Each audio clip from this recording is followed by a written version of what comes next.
Hello, internet. Hello, world. Hi, welcome. My name is DM Dan, and we are the Explorers of Elsewhere, and we're live in your eye holes and your ear holes. Hello, welcome.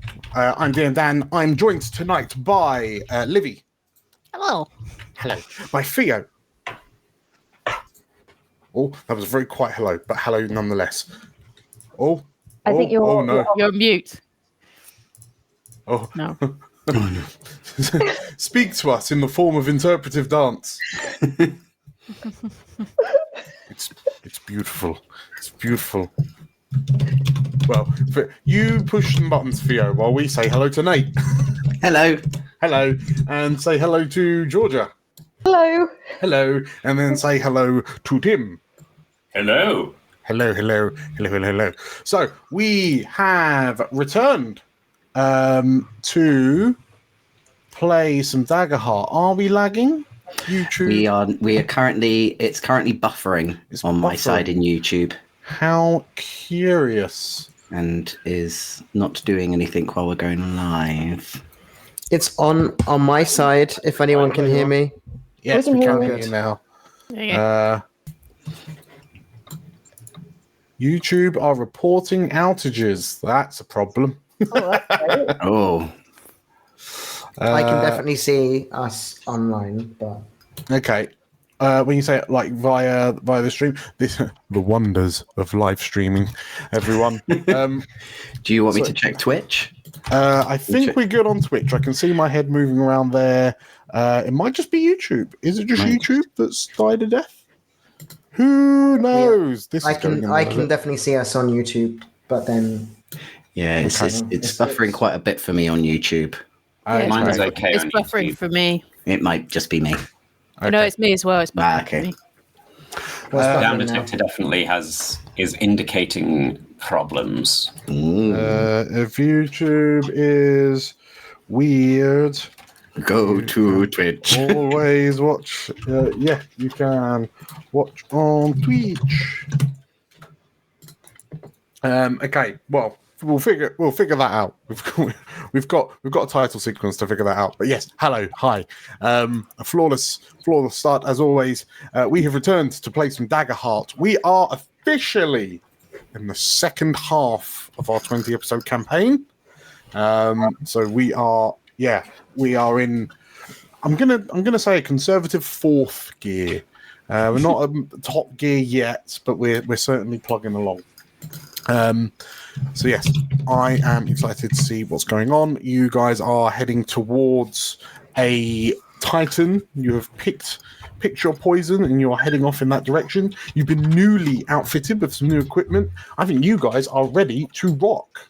Yay. Yay. Who would like to jump to a title screen while we wait for everyone to jump across from YouTube onto Twitch? Oh, go on, Dan, treat us. Oh, Okay. so grateful. Let's go.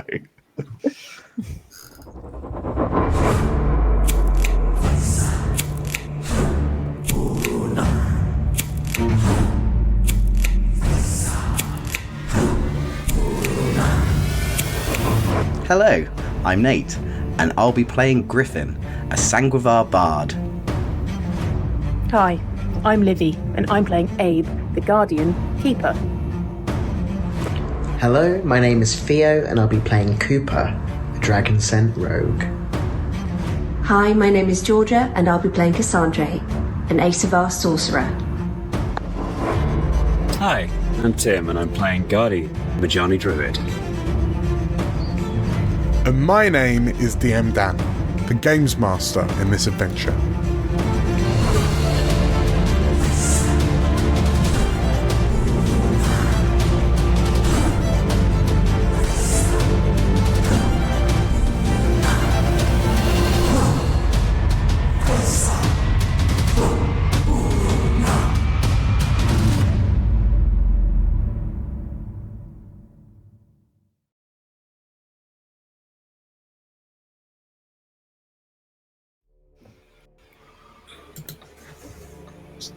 Nature is, above all else, resilient.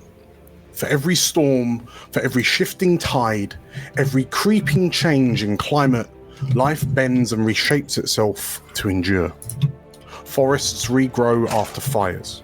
Rivers carve new paths. And even in the ruins of a city, plants find cracks to root in. This slow and patient rhythm is the essence of adaptation. The quiet dance of survival that has carried life across countless periods of upheaval. And yet, resilience has limits. When change arrives too suddenly, when balance is torn apart by too sudden a shock, the harmony collapses. What emerges in their wake is not the gentle reshaping of adaptation, but devastation. After all, the aftermath of the eschaton and the departure of the dragons saw elsewhere only healing by a direct intervention from the world spirits. A problem then arises when it would seem that the very presence of a world spirit is the catalyst for such violent environmental turmoil. To resist it is to resist an overbearing deific power, all whilst the world around you attempts to survive the change as well. And so we find the 5 of you, 6 of you, beg my pardon, currently astride some large beasts of burden. And we collectively are gonna have to do Collectively. Oh, an error has occurred on YouTube. Okay. What happens if I end that stream? Hold. We as a collective meaning we bullied Dan. Accepting this creature. Livy said it enough times in the chat that it had to come true. Livy did say enough in the chat. My apologies. I was so distraught.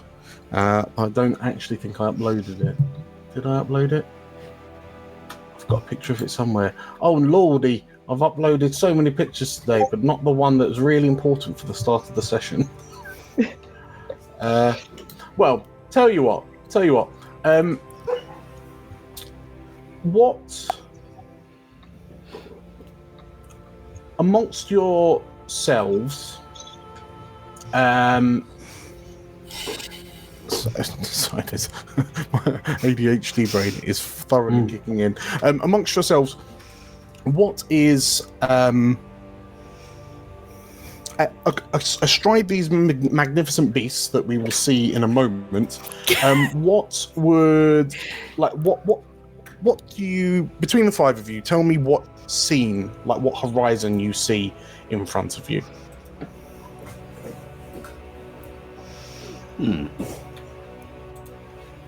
Like what does the first step, the first leg of your journey look like?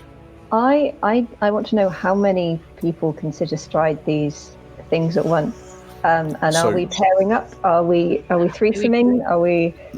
Yes, there are 3. So you've been gifted 3 of these magnificent beasts of burden, 2 astride. There's room for there's one driver, if you will, holding the reins, and there is a second on a slightly elevated perch behind the rider, who can their height, their extra height allows them to be a sort of like a lookout, give them a bit of a vantage point to spy from. I will lock in that Abe and Cooper are on one of the beasts. Together? Yes. They have tag teamed. Oh. Yes. Yes. Abe is riding. Abe's the little spoon. Abe's always a little spoon. Yes, Abe is piloting this beast, and Cooper is the pillion passenger. and who's joining Griffin? I'll go with our boy. Yay. Okay. Sorry, I'm trying to get this YouTube stream back up and running while. Does that mean Cass is with Mummy? I mean, that age. Mummy. Mother. We know our audience, okay? We know. We know ourselves. Theo. The two best girls. We are the audience. Two best girls, yeah. two best girlies. So sorry, we've got Abe and Cooper. Who's with Griffin? Is it Gardy? Yeah. Griffin and Gardy. And then I'm not multitasking well. My apologies. It's Cass and Coraline. Yeah. Cass and Coraline. Perfect. Yeah. Double C, double G's. for my benefit. Okay, who between Griffin and Gardy, who is piloting? Who's maneuvering this large beast? I think I probably would be. It's very much in my wheelhouse. Yeah, I was going to say the same. So Gardy's piloting, and between Cass and Coraline, who's piloting? I feel like Coraline's probably piloting in this instance. Okay. Cass is passenger princess. Oh yeah. Every time. Okay, I'm going to reuse these settings. Beg my pardon. I'm just about to get the YouTube back. Apologies. Just imagine this is flawlessly done, and then that's what we're going for. Next, done. Right, turn that on. Who did we find out who's driving between Abe and Cooper? Abe's driving. Abe's up front there. Obviously. Yeah. As if he'll let Cooper drive. We had a quick little chat in our little WhatsApp group. Is this a creature that Abe has already known? I can imagine that perhaps the reason Abe is piloting this large creature is because, I mean, I can imagine that you may never have seen Abe with such kind of gleeful joy in his eyes, but yeah, the six of you are astride these large creatures. I mean, they are large on all fronts. Realistically, to look at Abe astride the reins seat of the creature, he looks normal sized, and by normal I mean Cooper sized, Griffin sized. He doesn't look like a 9 foot tall behemoth. But Livy, just go ahead and describe to me what the creature you've managed to secure is. So the creature has a very large shell, sort of speckled. I think they come in different specklings, but predominantly sort of red and white spots. And inside the shell is a kind of black and white bear-like creature with long fingernails and sort of little bear-like ears and a sort of longish snoot. And Abe introduced them to the party as Snadgers.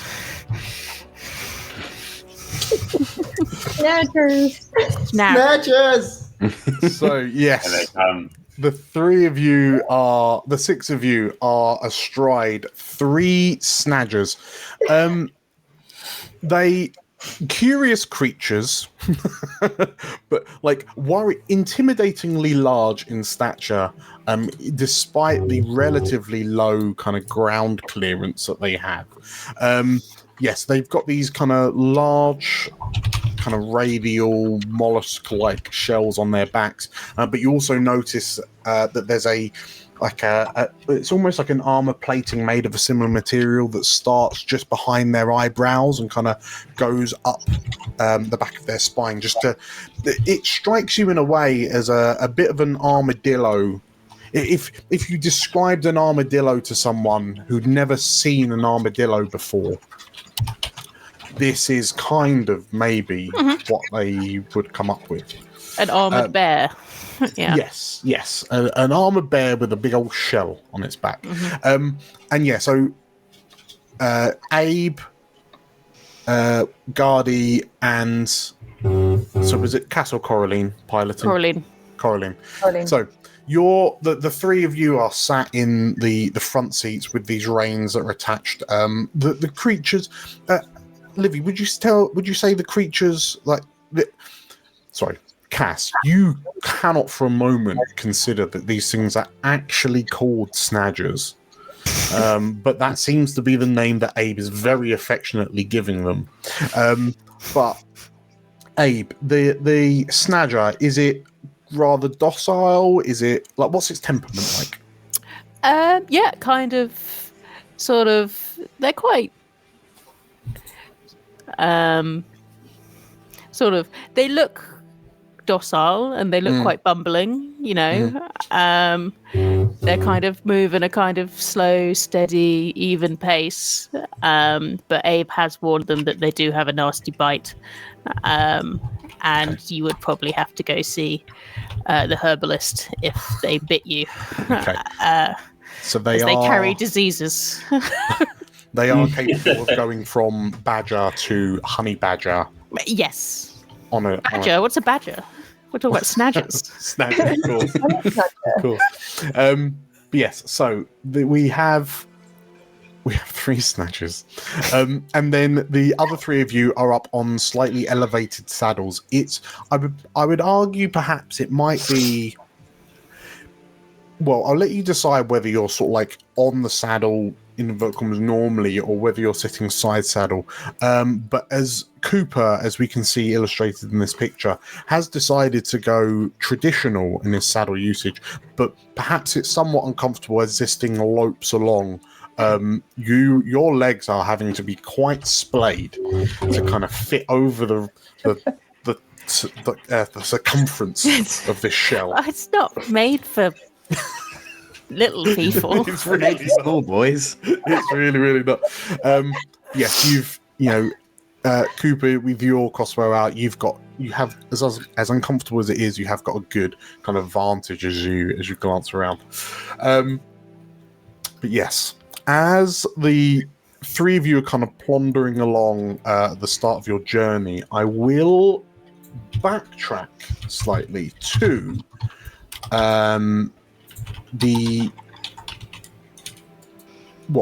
to just before you left, because one of our number has recently come into some loot. And Gardy, we discovered at the end of the last session that you had plucked a total of 6 potions from Dottie's kind of herbalism bench, like alchemy bench. So what I'm going to go ahead and say is 3 of the 6, 3 are common, 2 are rarer, and 1 is rarer still. And the way we can figure out exactly what it is you did pick up, if you can, so yeah, 3 are common, 2 are rare. 3 are common, 2 are uncommon, 1 is rare. So if I can get you to roll a d12, please. I'd like 2d12, bring on 2d12. 2d12s. 2d12. Where have I put my dice? Hold on. I'm so old. Here they are. 2d12s. There they go. Okay, so we have an 8. Okay, so there are. So one of the first potions you picked up is a minor stamina potion. Yeah. Now, I will let you decide whether you picked up multiple minor stamina potions, or I'll let you roll again, and then but that'll be you. So that would mean you only picked up one stamina potion, unless you happen to roll again. So do you want to stick with one, or do you want to take more? Nah, let's go one. I want to go. Let's see what's on the list. Let's do another 2d12.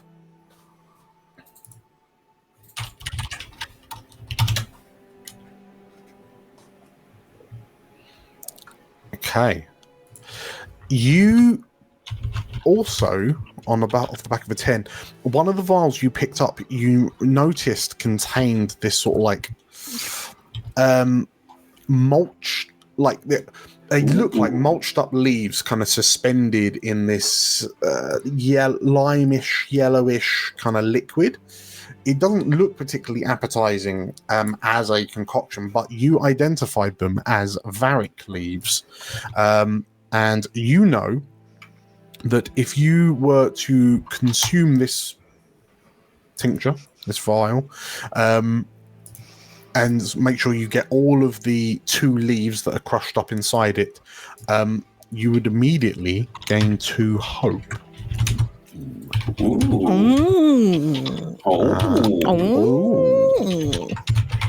So hang on, let me start chucking these into chat. So I guess the question is, did you pick up 1 or 2 vials of varick leaves? I want to roll the dice as many times as I can. I'm What's behind door number 3? Yes. Come on. Okay. Give me more of them. So varick leaves. I'm very consistent. What's that gonna? What did you roll? You've rolled a 9. So you. So on the other hand, next to the varick leaves, it was very fortunate that you didn't pick up this 3rd vial, thinking it was also varick leaves, because it looked rather similar in texture and appearance. But you have just picked up, or you borrowed some grindletooth venom. And you know that grindletooth venom deals physical damage and does extra damage if you coat your weapon with it. Nice. Okay, so those are your 3 commons. For your uncommons, if I could get you to roll 3d12. I'll start putting these potions in your character sheet, Gardy, and then we'll figure that out. What was that you just rolled? You've rolled an 8. It's another minor stamina potion. Or... well, I'll see if you'll let me do this. Or is it? Or did I go to pick up another one of those and I had a premonition that made me feel like that wasn't the best one to go for? Okay. So I'll use my premonition ability, a once per day thing that lets me reroll an action that I don't like the outcome of. Sure.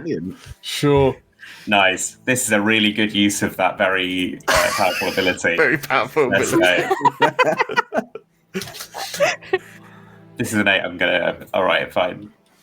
A 25. Okay, that sounds much more spicy. Yeah. As you hold on, as you pluck out, you go to pick up, and you realise, no, I don't want another stamina potion. Instead, what I will pick up is a major stride potion that gives the drinker +1 to their agility until the next rest. Ooh. Major stride potion. That goes in your kitty. And your second, do you want to take 2 of those, or do you want to roll again? You know the answer, Dan. Okay. Big money, big money, big money. Big money. A 22. Slightly smaller money. You wonder, given the natural challenges that are going to present themselves in the very near future, perhaps it would be good if Dottie won't miss. I mean, Dottie's not going anywhere. She won't miss the gill salve, which, when applied to your neck, allows you to breathe underwater for a number of minutes equal to your level. If we come back and she's drowned, I'm going to be devastated. Don't worry. The likelihood of that happening is about as likely as all of your companions falling off a cliff in a moment where you think, I feel like I could have seen this coming. If Only I had a premonition. Only I had a premonition. Don't put that out in the world, Dan. It might happen. You never know. Okay, We've seen all the flame. last but not least, we're going big on this one. Please roll me Big money. 12. 4? Oh my god! Ignore this. This is terrible. This is wrong. We're going again.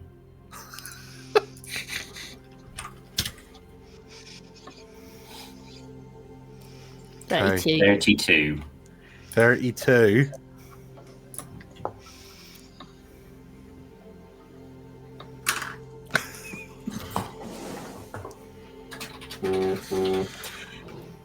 You spy, hidden at the back, seemingly forgotten, a potion that is lilac in colour, but there are flecks of gold and silver within it.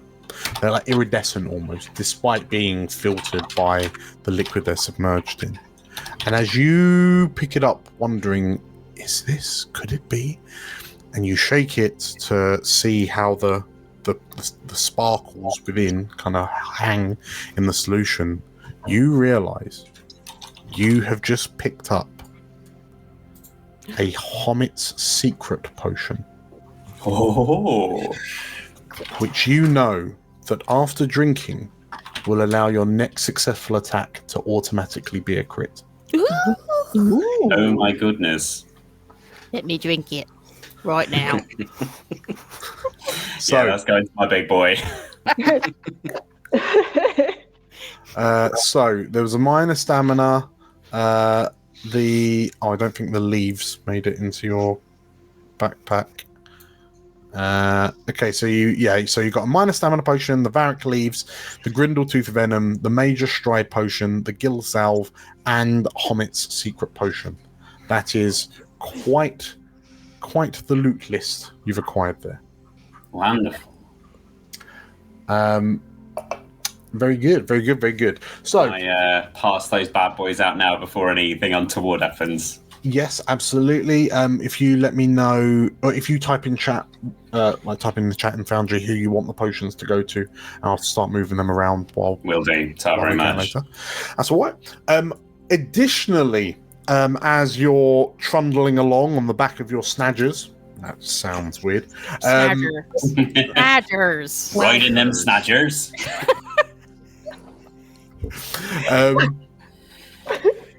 You all there's an almost rhythmical clinking sound coming from some of you as no less than 3 of you, Gardy, Griffin, and Cooper. Starting with Cooper, just a real quick description. How is the marble interweaved in your armor? But how's the marble been added to your armor to allow you for greater protection? I feel like the I can't remember what they're called. The kind of the supports that used to cover his arms for when he's firing. I feel like they've kind of been adapted and melded, so the marble is kind of in a kind of mosaic, sitting between the metal. And I think that's on his shooting arm. The arm that got affected the most from the blast. Mm-hmm. And I think also there's a bit of marble now on the ends of his gloved supports as well, just to protect his hands a bit. Okay, so a marble scattering, so little motes of white, kind of gloss white amongst your armor. Very good, very good. Griffin, how does your armor look different? I like to believe they've made him sort of like another underjacket that sort of goes underneath it, and the marble's actually been placed like inside it, so you can't actually really see the marble. It's sort of been slipped in between the fabric. Okay, very good. A bit more discreet on Griffin's part. And yeah, Guardy, how has your armor been augmented with the marble? So some of the sort of studded sections of leather and lamellar have been slipped out of their sort of the little holsters, and plates of marble have been put in their place. So I've got just sort of here and there interwoven bits of marble. Okay, so it's similar in a way to Cooper's layout. Yeah. Very good, very good. Meanwhile, happily astride his favorite beast in the world, Abe, there is a glint of white from your axe, as your axe has been augmented by the marble. May I suggest that Old Reliable may now be named New Reliable? Well, he doesn't know if it's reliable yet. Wow, this is Could be awful. Could be terrible. It could very well be. If I remember rightly, you've had a few chances to swing it, and it's the addition. Well, where is the marble on the weapon that it's augmented it? I don't know if you'd call it rims. Like it's like it's been meshed into the edge of his weapon. Mm-hmm. So the thing remains the same, but they've kind of rimmed it either side with new. Okay. So the cutting edge is now made of marble. Okay. So I guess the one thing you will have tested out, the addition of that marble to the edge of Old Reliable's blade, it does mean that it's the marble is heavy, and even though it's not as it's very dense, but even though it's not as heavy as its density would imply, it's still kind of putting the balance slightly off in comparison to what it used to be. So you do get the impression that perhaps it will be a little less accurate. However, the edge is wickedly sharp. You could say it is brutally sharp. Oh, could you now? And that would mean that if you were to ever roll maximum on the damage dice, you would then get to roll another damage dice. That sounds nice. Do you know I have a feat that makes me roll maximum damage? Well,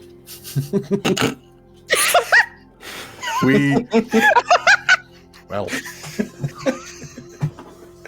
Uh-oh. As you're in chat, Mr. Cosmo, because I've noticed the amazingness of the coding of Foundryborn is that when the maximum is rolled, it automatically rolls another dice, and I've noticed they keep on rolling. So we will see how that mechanical interaction clocks in if Livy decides to roll max damage, and whether she just does infinite damage. Infinite damage. just everybody in the whole campaign is now dead after one roll. Livy, Ekso's explosion was nothing to do with the gods. It was just Abe hitting him really hard. Hopefully there won't be a moment where Livy goes to roll damage and then the stream crashes. It's so many dice. Well, it's not just the characters; it's everyone in the campaign. Yeah, Explorers of Elsewhere is no more. Elsewhere is no more. It's done. Okay, so yes, your new axe is brutal rather than reliable. But brutal reliable doesn't sound as swish as new reliable, so we'll go with new reliable. New brutal? New brutal? Old brutal? Oh, that's old brutal, that is.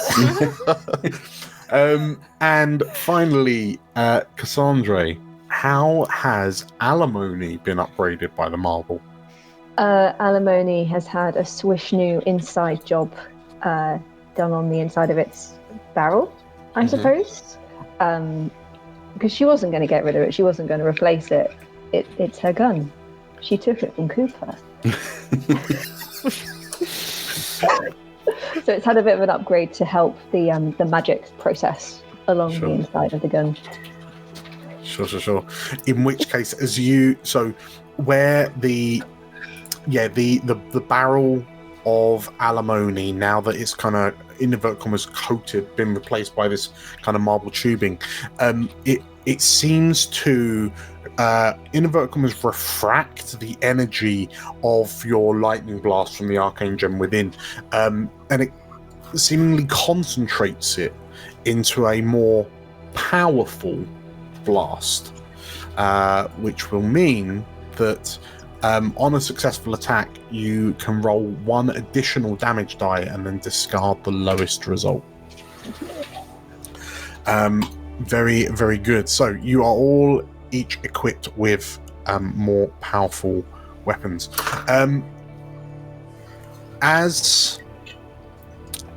Are there any, while I sort out the potions, are there any discussions that the five of you had with each other real quick before, like in a mini flashback, any discussions that need to be had before you all start striding out into the wilderness?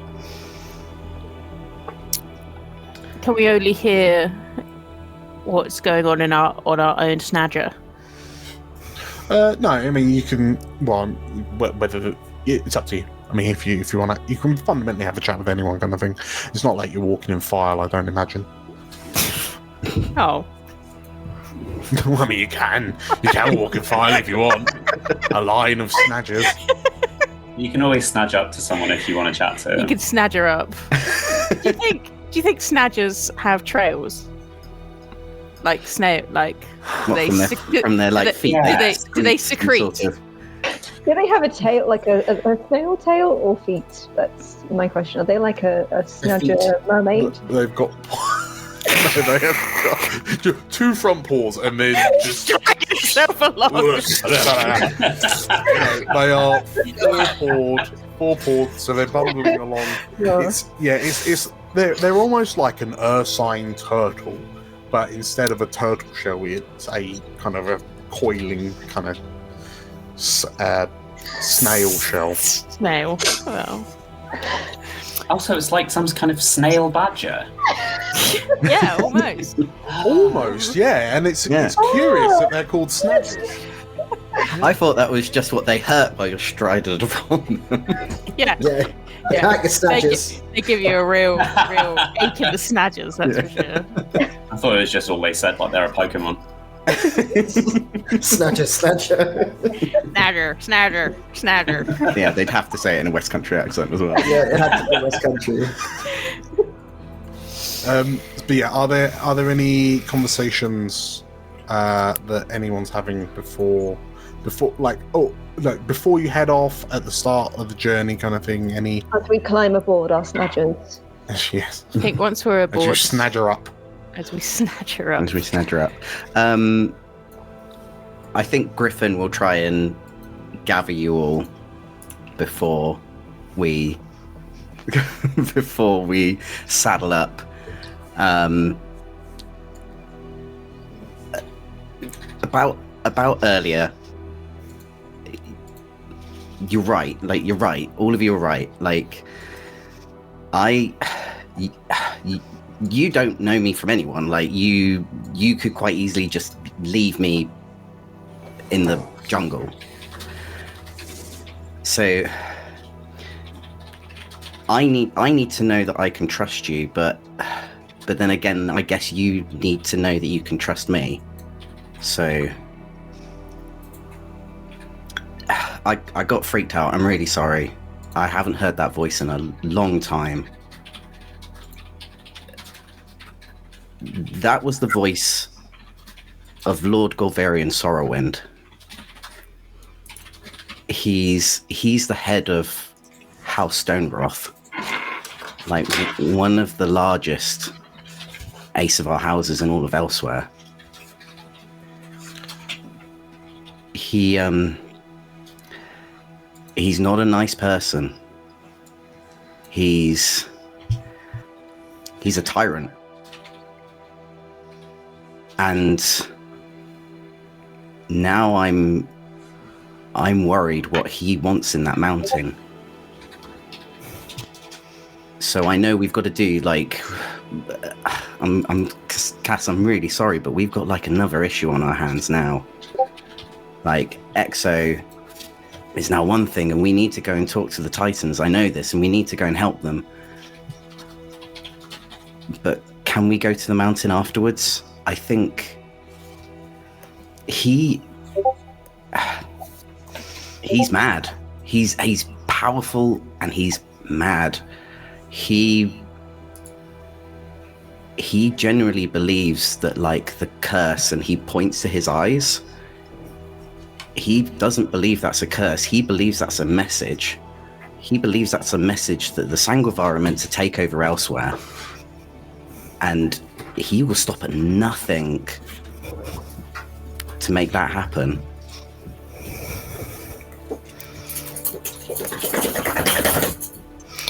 Well, what's your dealings with him?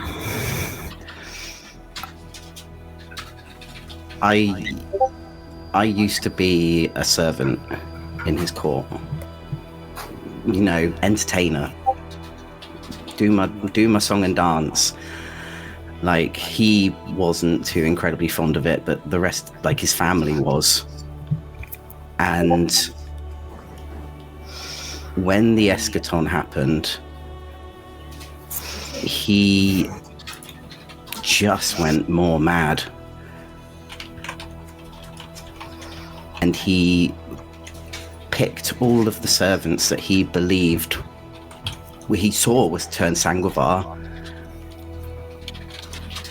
and he tried to make them into soldiers. Like, he imprisoned us. And look at me, I'm not a soldier. I'm a silly idiot. Well, that's no lie. But what?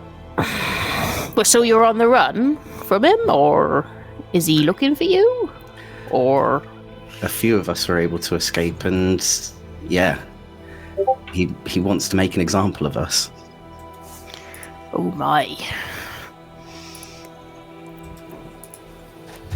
I think Cass will step forward and she'll hold out her hand and say, "You help me do what I need to do, and I will help you do what you need to do."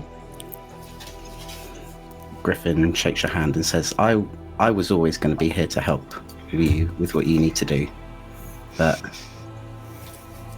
now I've got a favour to ask in return. And Cooper... Yeah, don't worry, man. I don't want to help that guy. But if it's a way of finding out what's going on... I mean, if Kickfran contacts you, just don't say anything about us. Don't say that, like, if Lord Sorrowwind doesn't know that we heard in on him, then we shouldn't be in too much trouble. We've got the upper foot on him at the moment. Sure. Thanks, guys. Yeah, we'll figure it out. Let's back up again. Thanks for telling us. Thanks. It must have been pretty hard. Yeah, it was. So, as Griffin's revelation kind of occupies your minds as you carry on forwards, we let us have a quick glance at the maps.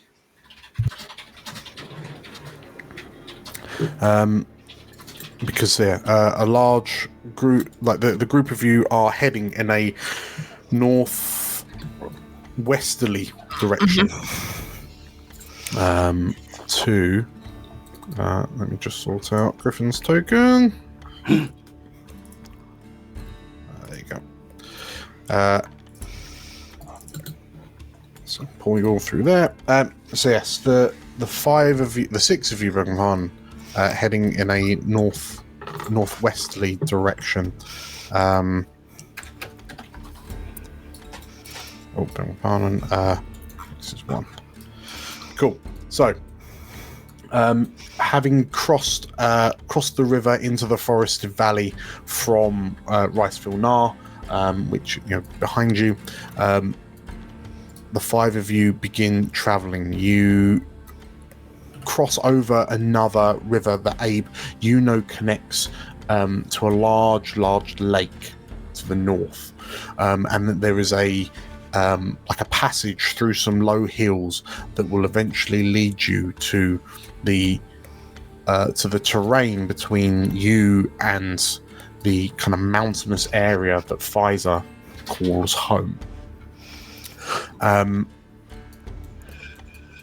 But as you kind of emerge from as you're traveling through the mountain, like this hilly pass, and you emerge into a new area, the way we're going to do this is the five of you each tell me one point of interest, one kind of interesting or exciting thing, place, location that you see, and then between the five of you we then decide which of those directions is our journey, is our path. And yeah, we'll create this map fundamentally as we go. So with that in mind, Abe, who, what is it you see? I think the first thing that he sees is a cliff face that he knows that is called the Singing Rocks, which has lots of holes in it that when the wind blows, it makes various sort of howling sounds, and it's like a very tall rock face that has these natural holes throughout them.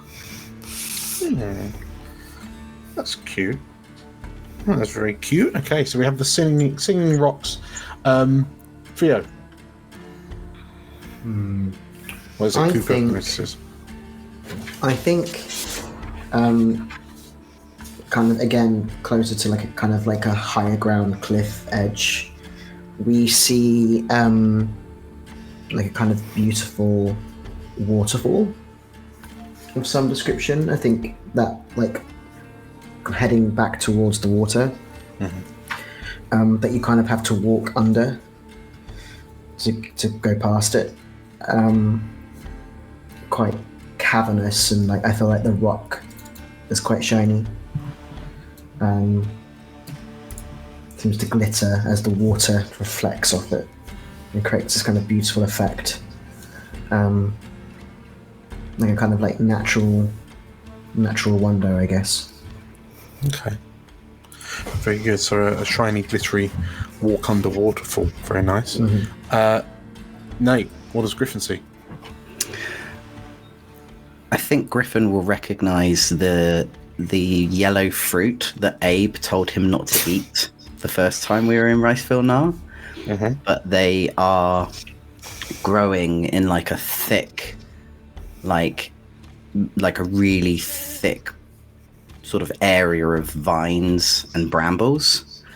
But you will also see some very sort of thin pathways that have been made by some sort of animal that's been able to sort of traverse through the brambles quite easily and sort of clear thin paths through it. Okay, so like thin animal tracks. Yeah. Okay. And like seeing these yellow fruit, perhaps with animal-sized nibbles out of them, do you... does that fill you with like confidence or trepidation for the state of that animal?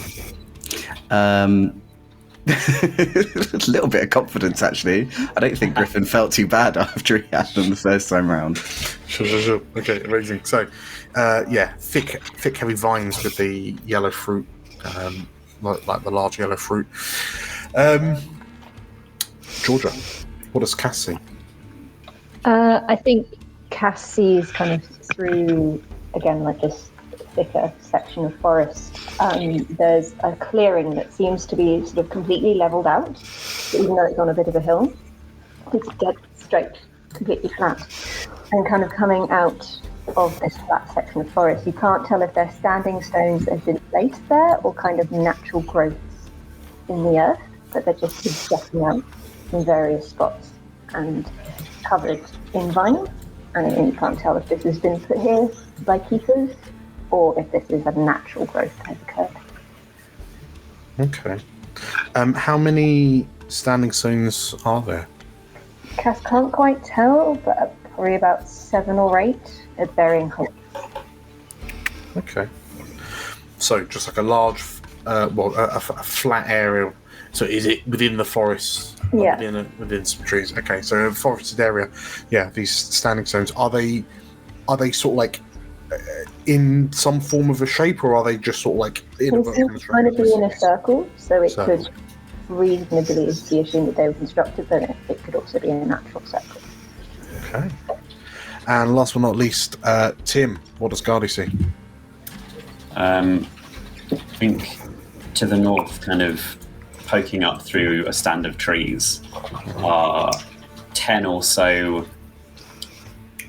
enormous kind of seed pods, almost, that are tethered to the ground by vines and are kind of floating and bobbing around in the breeze. They are roughly the size and appearance of hot air balloons. Very cool. How high up are they floating? Probably about 50 feet. Oh, so very high up. Yeah, and they've got a thick, chunky vine from each of them that seems to be connecting them to the ground in one way or another. Okay. So, in which case, in this kind of first leg of your journey, so I would imagine, how far might you have travelled? I mean, let's imagine that within the first, how far is it?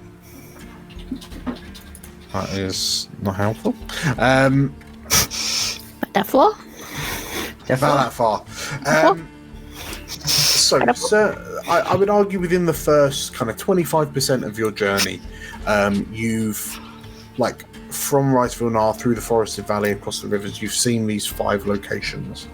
The cliff face, the Singing Rocks, as Abe, perhaps the Singing Rocks being that mountain pass, or the hilly pass. So as you traverse between these kind of hills that rise up either side of you, you're kind of there's this almost kind of ambient chorus, like a woodwind orchestra kind of serenading you as you go along. Perhaps on the exit from the forested valley where you saw the 2 titans kind of dueling just over a day ago, perhaps that's our under waterfall area, to kind of lead you from the valley onwards to the hills. Perhaps in the forested valley itself, relatively near to Riceville Nar, perhaps suggesting why it was harvested for that meal. Griffin, we see the yellow fruit there. kind of blossoming on the bushes and the trees of the valley.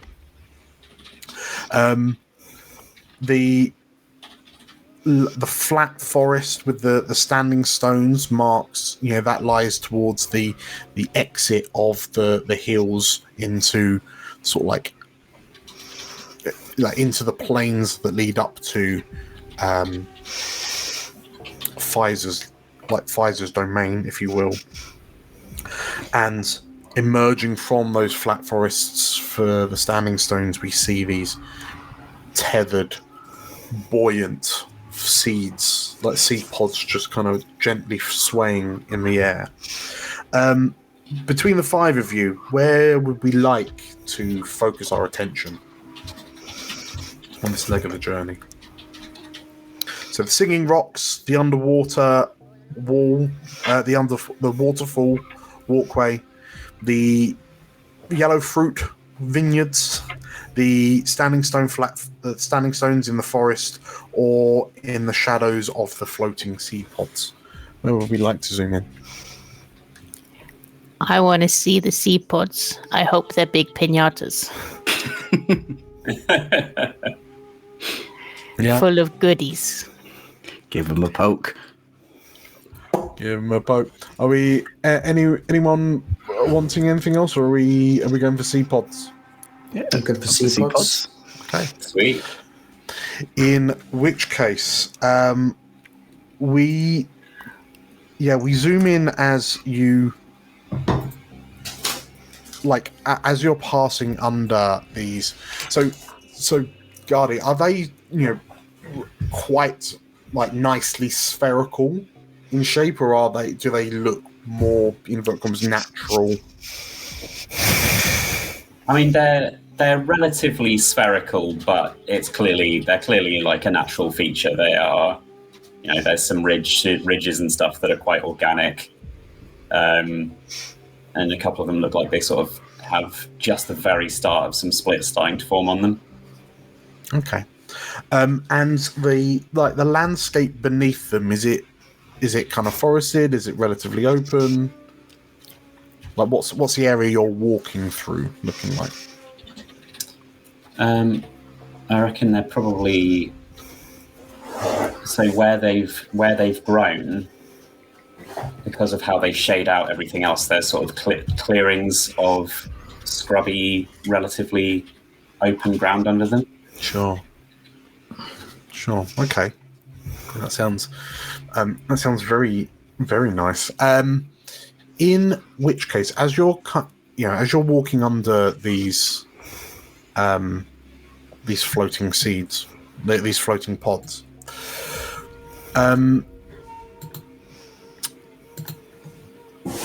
let's go with Nate.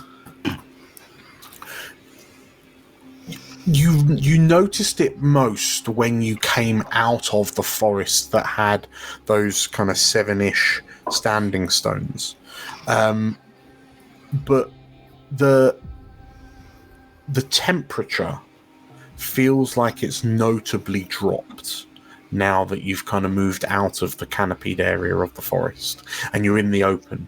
And as you look up, these seeds are kind of floating around. They're kind of blocking out the sunlight to a certain extent, which doesn't help. But there just seems to be a much more notable chill on the air. And how does that affect these floating pods? How is this unusual coldness affect the pods? I'm not completely sure, because Griffin's probably never seen anything like this before, so he's probably thinking, is this normal? I don't know. But I would guess sort of he would notice a sort of when you get that frost that can sometimes sort of melt down, that he can almost see some sort of snowflake-esque patterns start to form on them. Okay. So yes, Griffin, in which case, as you're looking up, you see this ice beginning to form. You wonder if it's like where the seed pods are starting to split ever so slightly. Like they look like they're about to. Well, you don't know what happens if they do split. Do they flower? Do they explode and send seedlets everywhere? Like who knows?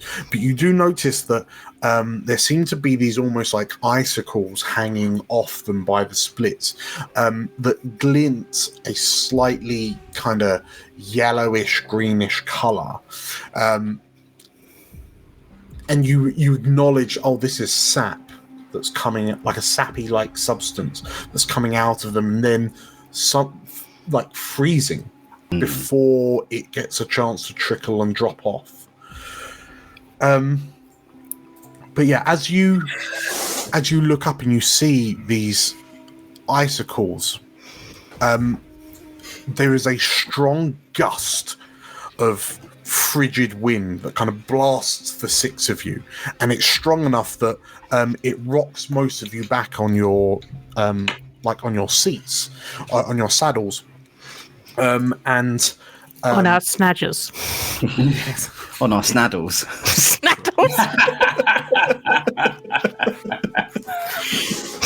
Sorry, Dan. on your snaddles, yes. And it's enough where Abe, who's leading this line of snadgers, it causes your snadger to sort of like rear up slightly at the sudden cold. And as you, like Griffin, as you look up, you watch as this gust of wind blows all of the seeds, and they sort of like bounce against each other as the vines kind of hold on to one another. But I will need. I would need everyone. Well, as the seeds kind of collide into one another, these brittle sap-like icicles begin breaking off and plummeting down towards you like frozen arrows from overhead. So our drivers. So starting with Abe, what are you doing to help guide you and Cooper out of harm's way from this like rain of frozen sap? I think he's going to try and control the snadger, get it back on track, whilst he throws his shield to Cooper to use as an umbrella. An umbrella. Okay. For his fine dragon skin. Which ability would you like to use? An ability to control the snadger? I think ability to control the snadger, so it'll be strength. Okay. To rear that snadger down and out of the way. Okay, in which case, please roll me a strength check. This will be full blown. Roll for snadger. And obviously use an experience if you think you've got one that works. Let me know if you do. I mean, I could use self-sufficient, as he is very good at looking after himself and his snadger. Yeah, okay. If you're happy to spend the hope, then I'll... Let's do it.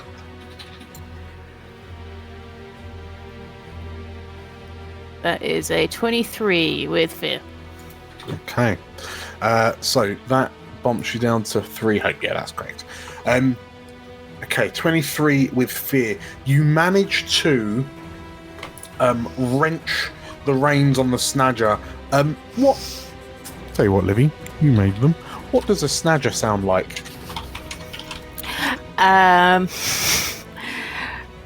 Sort of a bit wobbly. Like a kind of like...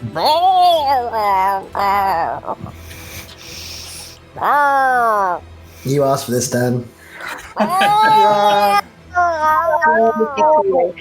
When's it ever gone well when you've asked for sounds, Dan? Well, it's like what would a badger sound like? It was full of snail, you know. Phlegm. Like, Okay. So, Affection. but it's a little bit wobbly, yeah. Wobbly. So it's sort of like a. Oh, Not like a Wookiee. not a Wookiee. Okay, that would be silly. Stupid. That would- Stupid, Daniel. okay. It's a snadger. Fine. So, as you wrench your snadger, it makes this warbling, phlegmy sound as you kind of wrench it to the left. I will.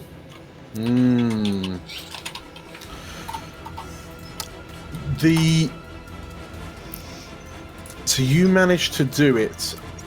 You throw your shield up to Cooper, and Cooper, you're able to sort of like bring the shield up and hold it over. It's surprising. Would you say it's surprisingly heavy, Cooper? Given it's an Abe-sized shield. I mean, I wouldn't say it's going to be heavy, surely, because it is an Abe-sized shield. But yeah, it's going to be heavy. Gate. Yeah, like no matter what, it's like holding up a big door or something. Sure. It's certainly heavy.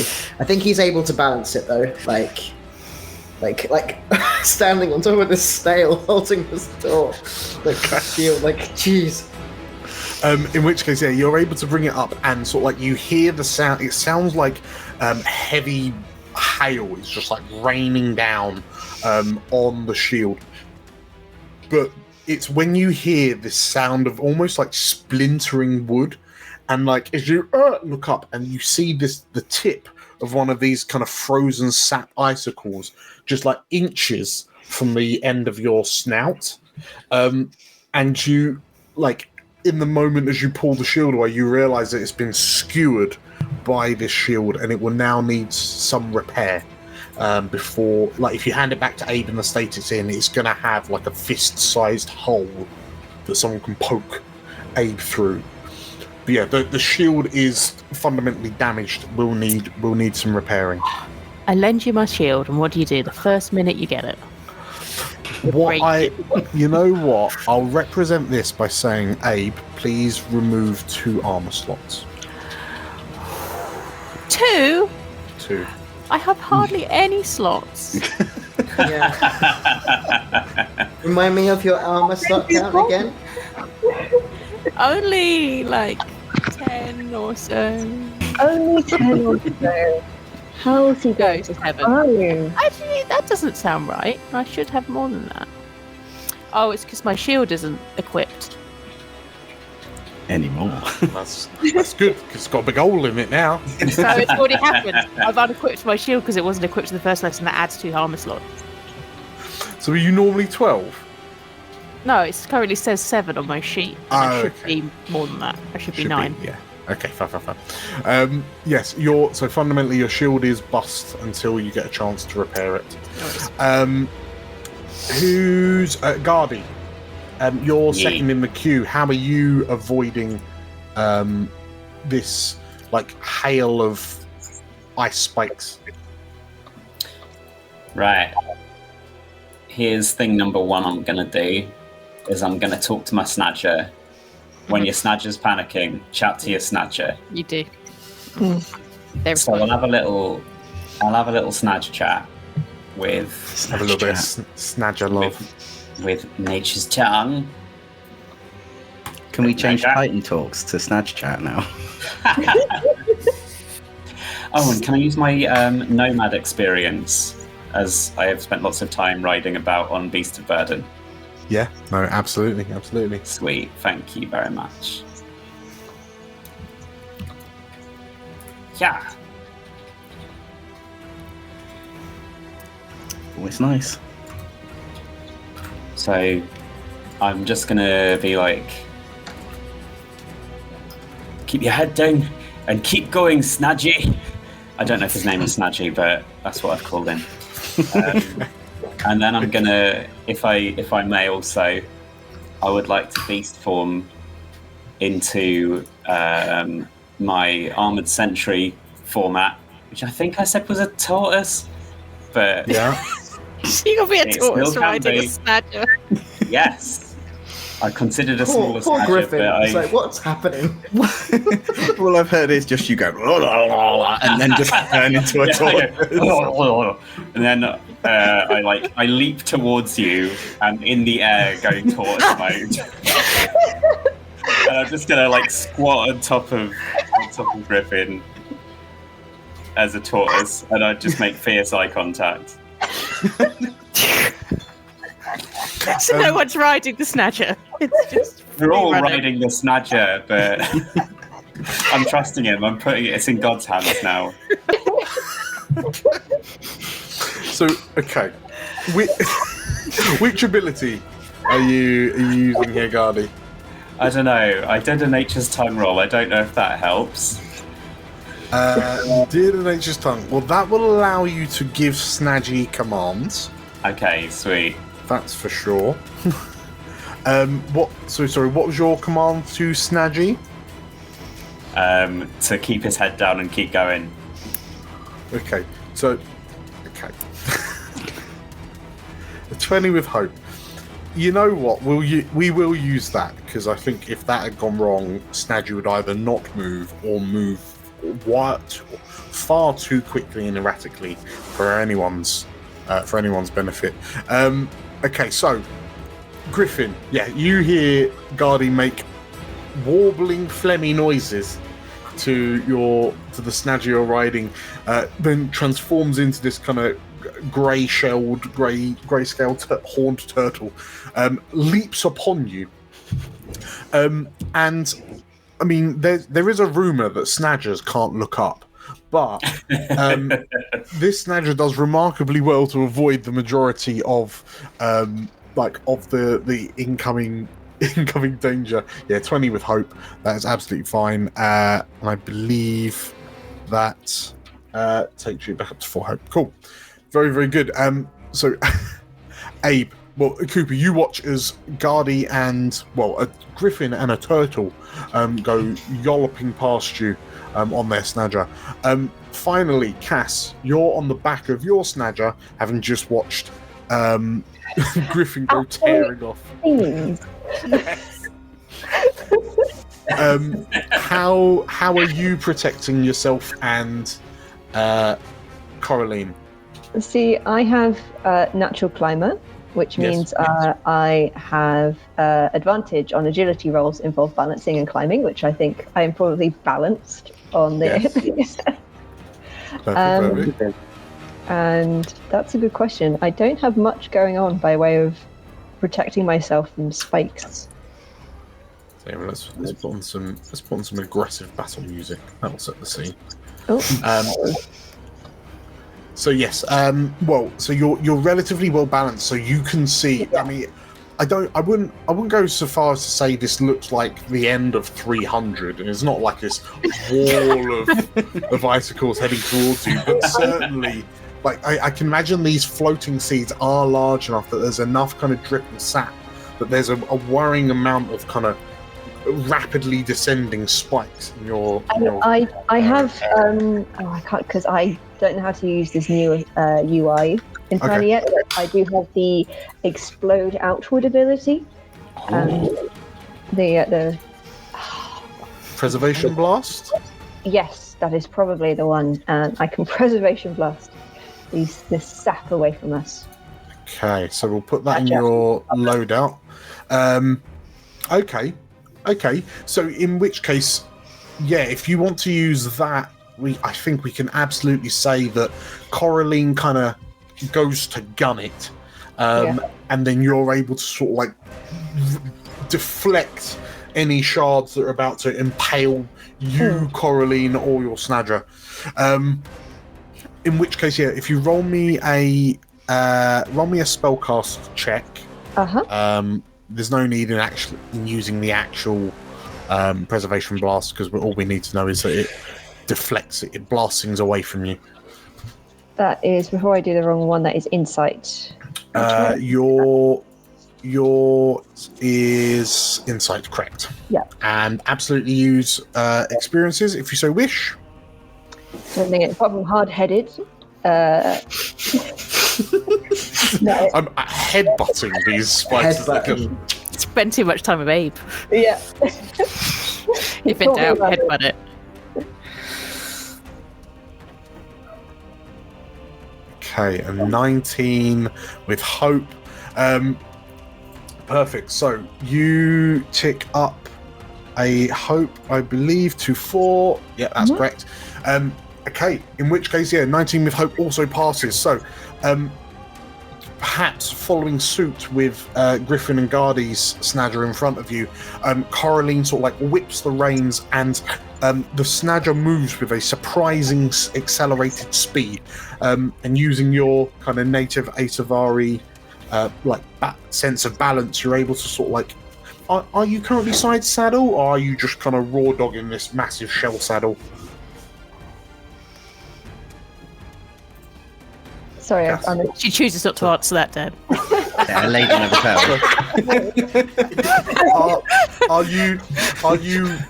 Are you demurely side saddling on the back of this now? I think in the instance of Reservation Blasting, he's jumped up on, he's balancing, she's surfing. Are you Legolasing it? Yeah. Okay. In which case, Abe and Cooper, you watch as both Snadgers tear past you. Griffin appears to be holding a turtle, like a large tortoise over his head, with like falling sap spikes ricocheting off its shell. And on the other side of you, Cooper, you spy like Cassandra. I'm imagining almost like a Spider-Man, like spread-legged, one hand down, and you're just sort of like space invadering these spikes as they come down. One looks so much cooler than the other one. You guess which one it is. You really do. Clearly it's the turtle. Yes, you're able to kind of successfully deflect any of the blasts that look like they're going to rain down on you, Cass. 19 with hope. That is more than enough. And the three of you manage to sort of like make it. Like as you sort of like move forward, the gust of wind just seemingly kind of gets stronger. Abe, where you're sort of like trying to still control your Snadger. Like it almost feels like flecks of tiny hail just kind of being buffeted into your face. But as you sort of like wince at this sudden kind of blast of Arctic wind, you emerge from out of the shadow of these pods, Guardy, where you're being kind of held aloft by Griffin, but you're facing backwards. You see that the winds that have kind of blown through this area were so violent that one of the pods, like the vines tethering it down, rips, and it just begins to sort of like slowly quickly drift away, carried by the cold wind. And who knows where that pod is going to arrive. If I manage to somehow make that thing relevant in the finale, I will give myself a pat on the back. Destroy Darla Shah all over again. Campaign 5. Yes, as this kind of, as you watch as this sea pod kind of gets just carried away, the chill around you suddenly kind of dissipates and dies down, and it immediately feels balmier, like the temperature's returning to normal. But yeah, as the six of you kind of glance over your shoulders, you can almost see this like wall of cold, frigid wind kind of moving its way across the landscape. And Abe, this is certainly not a weather occurrence that you have ever experienced. On like here, well, is it? It might be more similar to the weather before the eschaton, back when this area was mountainous and quite high up. But yeah, ever since the more tropical relocation, the more balmy relocation, you've not seen anything like this, and you can't help but wonder. Well, who's kind of perturbed by the weather enough to have a little think about it, to have a little chat about it? Have a little think about it. I'm quite perturbed. I'm quite perturbed. I'm quite I think we're all quite perturbed, to be honest. A little bit perturbed. A little bit.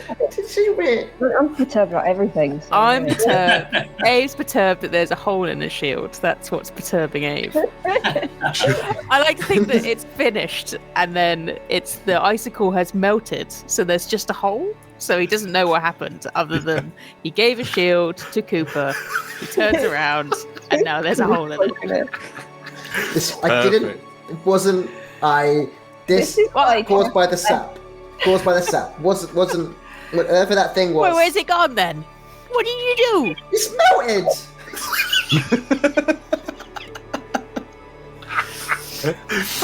I'm very grateful. I'm sorry. Can I? Let me see if I can fix it. Can I fix it? I would like to spend time down fixing the shield. Well, whilst we're traveling. If I have you got a lot of skills in garden gates? I'm not an idiot. Well, to you, I'm an idiot, but I'm not one. Well, what I will say is, as the six of you kind of fall back into like a marching order again, and all the other four of you can hear Abe chastising Cooper from the lead snadger about this hole he's put in his shield.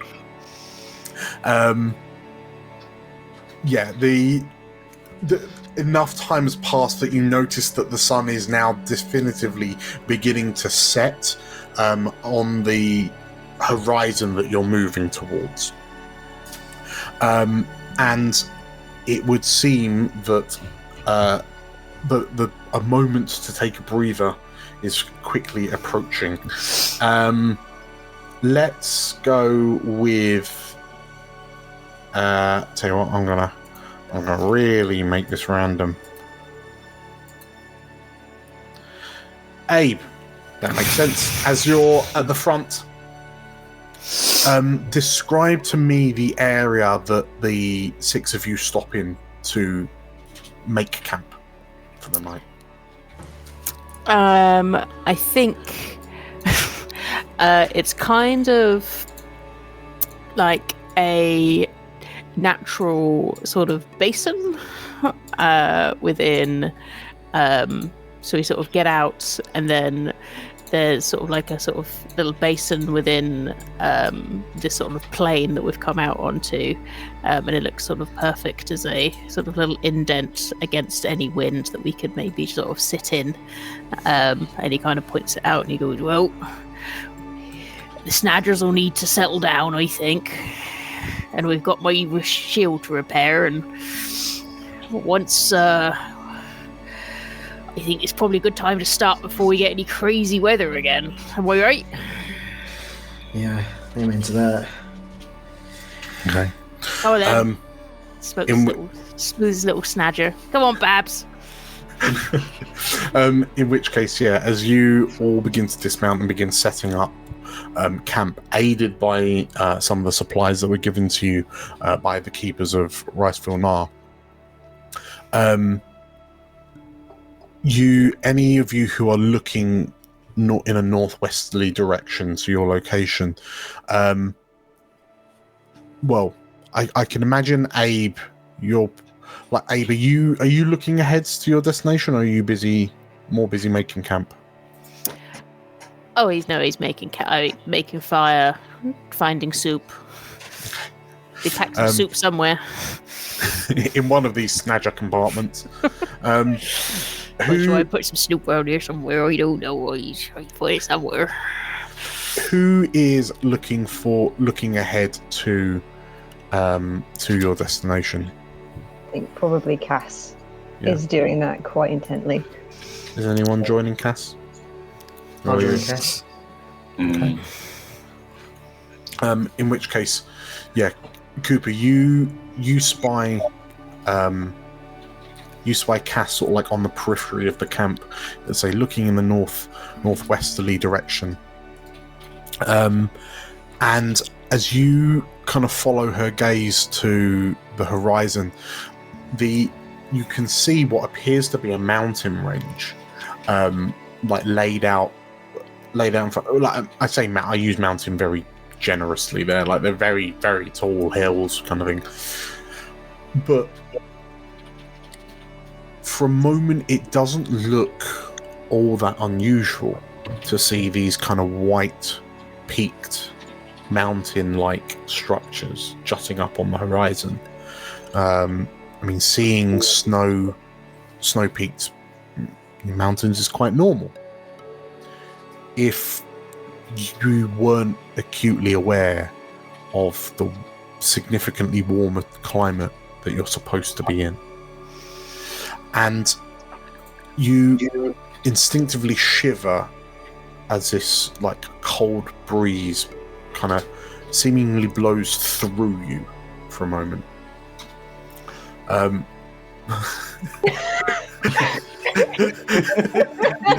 No, don't like that, Dan. Try again.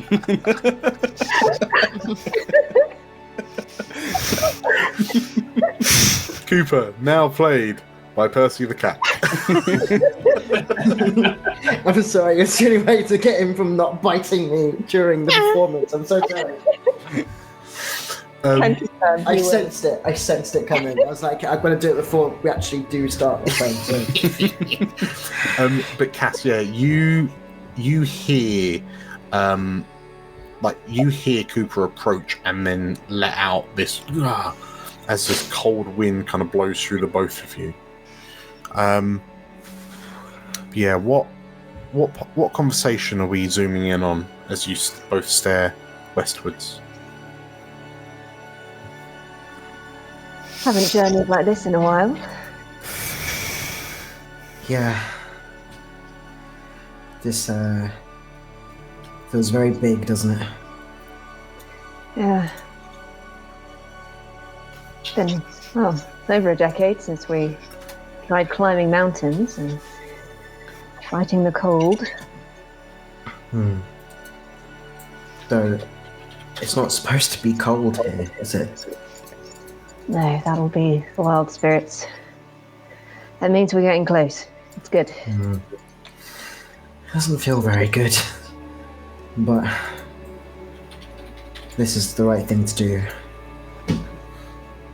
Of course it is. It's the right thing to do before all of this happened, and now doubly so. Yeah, of course. Look, Cass, can I ask, why do you want to talk to them? I want them to tell me something, and they will. I've always been persuasive. There's no arguments there. Have you ever heard from my family? Since we,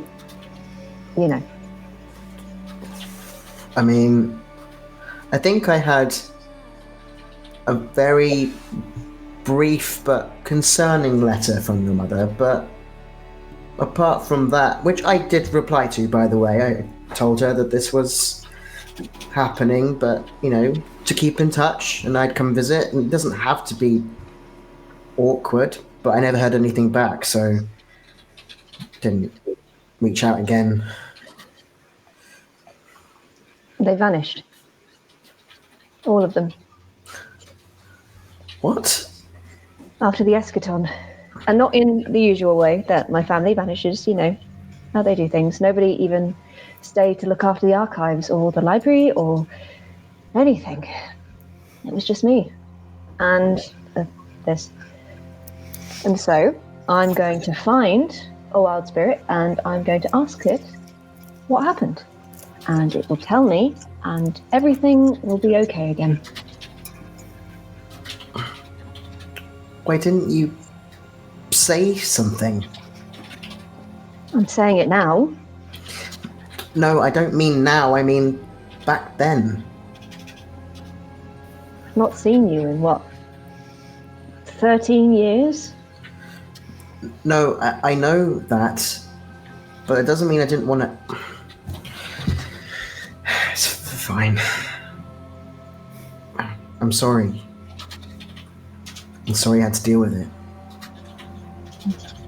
No. thank you for coming along, even if it was to do something stupid. Hey, you know me, I'm full of stupid.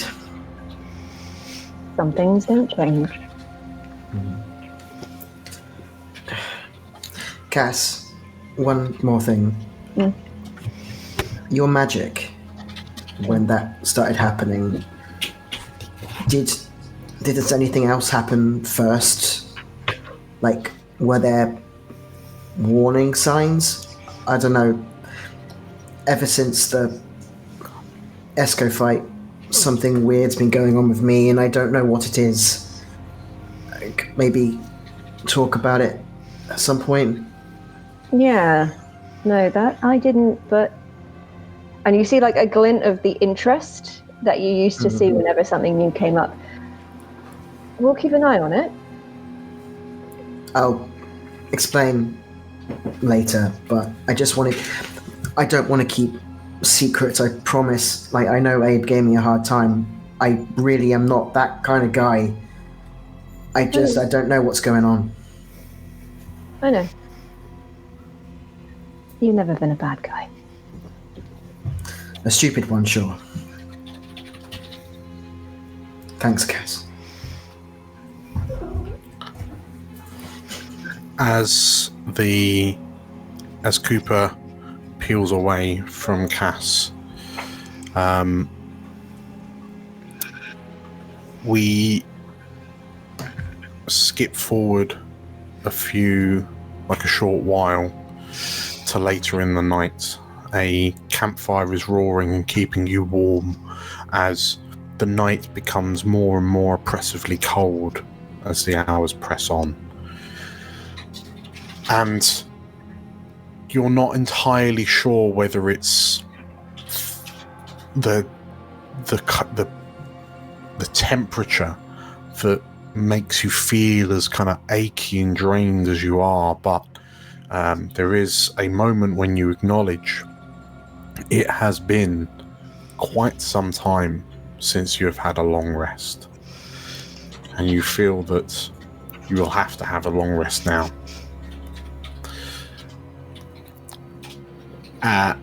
So, as we prepare for our long rest, because there are no more short rests to be had in this adventuring day, if you will, we will jump on a quick break.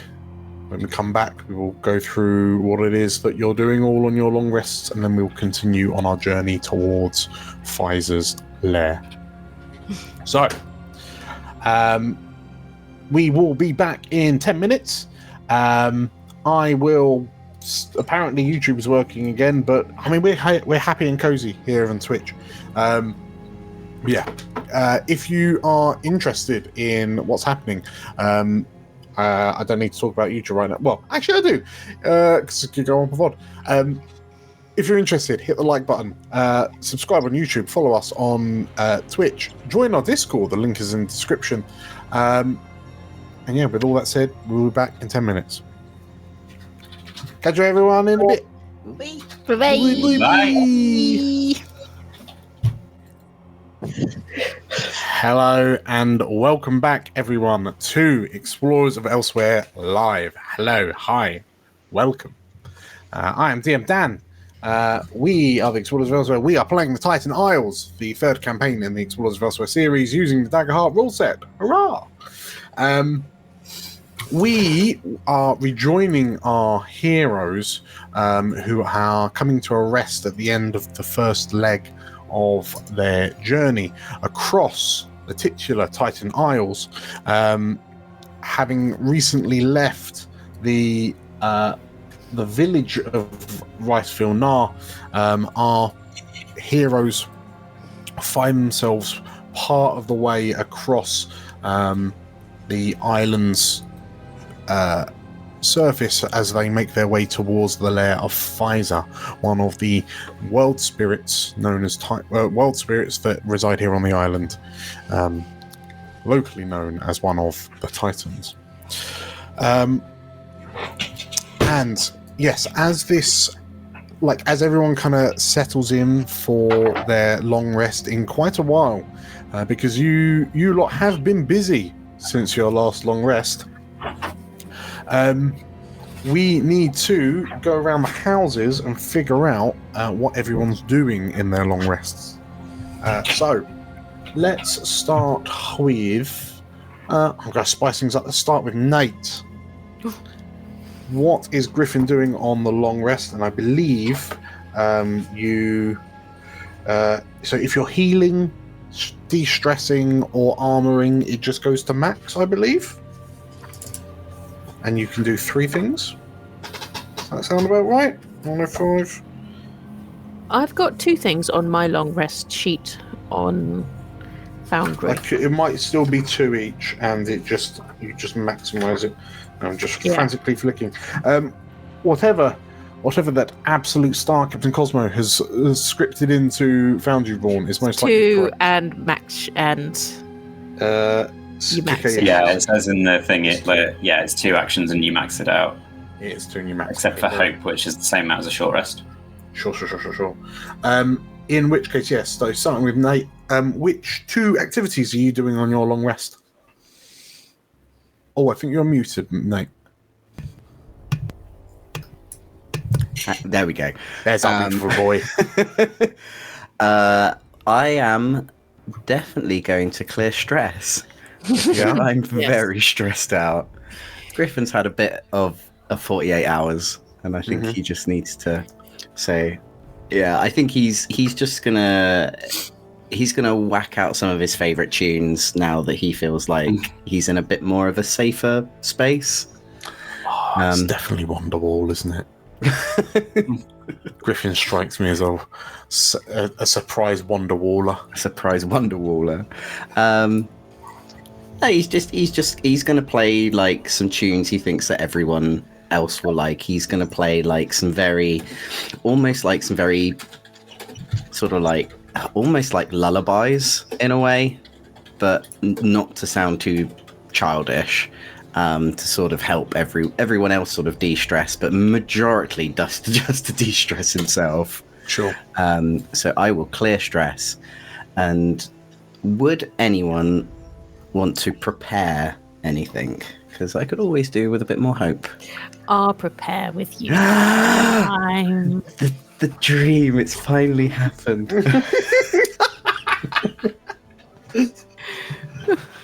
Okay, so you're preparing, so that'll be so you each gain 2 hope. Okay, grand. So yeah, if you tick up your 2 hope and then Abe will just remember that one of yours was a prepare as well. Tell you what, let's jump across to Abe. So we know you're preparing, so you're going to gain 2 hope as well. What else is good old Abel Rick doing? It depends if Cooper's going to repair my armor or his own. If he's got my shield. I'll tell you what, as Theo has fled for the hills, it would seem. We had a cat situation. Oh, we have a cat dilemma. Okay, a cat crisis. Yeah. Okay, we'll tell you what. Let's jump across to Gardy. What's Gardy's 3, I believe, with your selections. Yeah, man, I'm chill. I don't have much to do. I'm pretty spick and span. Would anybody like to prepare with Gardy today? Cool. Castle prepare with Gardy. Cool. All right, sweet. We've got to have a plan for when they get to the big ice mama. Yes. What to do when big mummy attack. Yeah. Big mummy happen. Cool. So yeah, I'll prep with Cass.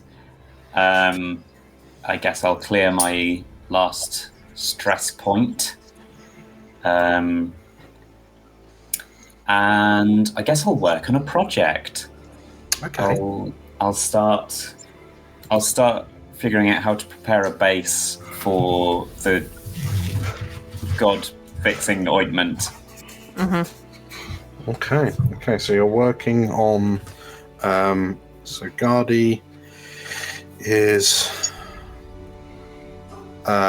working on the anti-arcane crystallization salve or whatever it is you're planning on doing to Pfizer when you get there. Yes.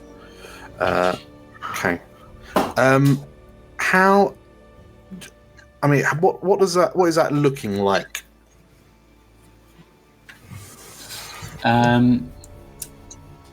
Is it herbal, alchemical kind of?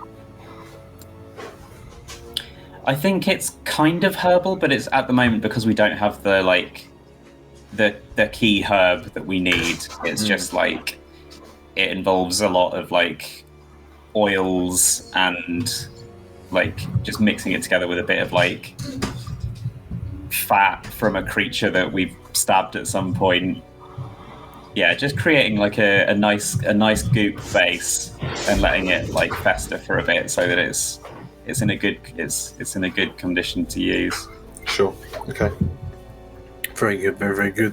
So you're working on that.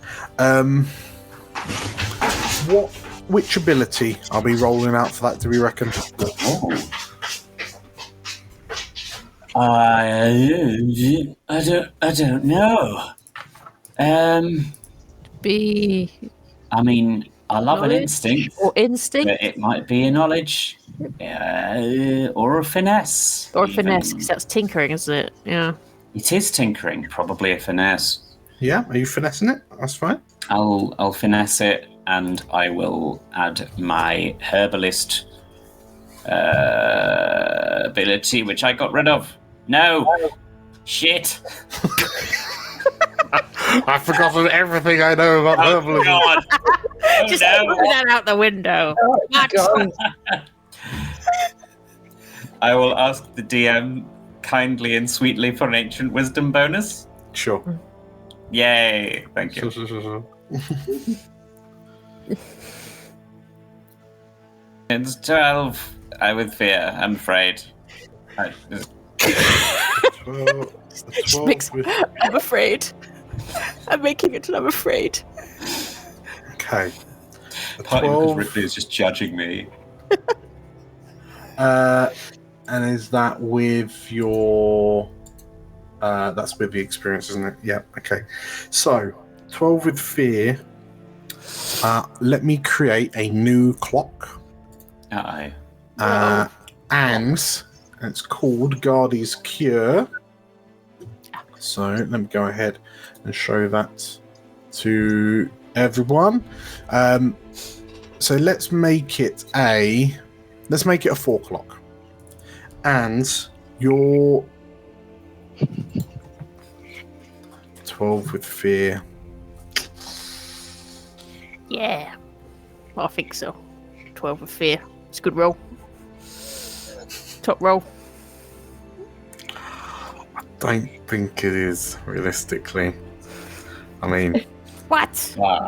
Yeah. What if it is?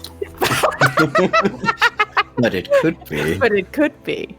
Would you like to... Have you spent your rally dice? No. We should probably do that before our long. No. I need soothing beautiful lullaby tunes. It's one per session, so perhaps Griffin is somehow helping. I'm playing some nice music in the background. Exactly, it's chilling me out. I'm feeling more relaxed, which allows me to do an additional. Because what you're finding, somewhat worryingly, Gardy, is that maybe it's the ambient temperature, but like the base that you're trying to kind of mix together, like you haven't got all the right ingredients that you would normally have had to hand at home. But then like maybe it's the cold, but like things just aren't meshing together properly. Yeah, go ahead and chuck your rally die on if you want. What's the rally die? Is it still D4? It is a D6. It's D8 now, isn't it? Oh, it's D8 now, actually, yeah. It's 10 level 5. Is that a 15 you've just rolled? Can I also add on to that my maestro ability now? Which is Your rally song steals the courage of those who listen. When you give a rally die to an ally, they can gain a hope or clear a stress. Okay. So if you need any hope, there you go. I'll take it. Right. That refunds your ancient wisdom. Okay, so if you tick your hope back up, that should take you back to 4, I believe. Very good, very good. So, you're up to 6 apparently. Yeah, I've just chucked the prepare on as well. Prepare on, yes, of course. Okay, so you're tanked out. But that +3 will take you to a 15 with fear, which, like, as you take a moment, like it's not combining, it's not mixing together. Something's not right. But as you take a moment to listen to Griffin's music, it gives you that kind of space to think and kind of take a moment to kind of relax enough so that when you turn back to the tincture, you realize that there's an ingredient that you haven't added, and adding that in a 15 will just get you over the line. So if a success with fear, I believe, is 1 segment. So we are now up to 1 of 4. Nice. Nice. Very good, very good. So there we go. So that is Gardy all sorted. What is Cass doing? Walk. Besides from barking. Cass will work on a project. Okay. Is she allowed to assist Gardy, or? Yeah, if you want to chip in with the Gardy's cure clock, you can work on that as well. Which ability are you using? Cass will use her knowledge, I suppose. She's okay. She's well researched. She's done a lot of traveling. That'd be handy because I'm pretty stupid. Amazing. In which case, knowledge. By all means, pop on your experience. Roll them bones. Researcher and roll.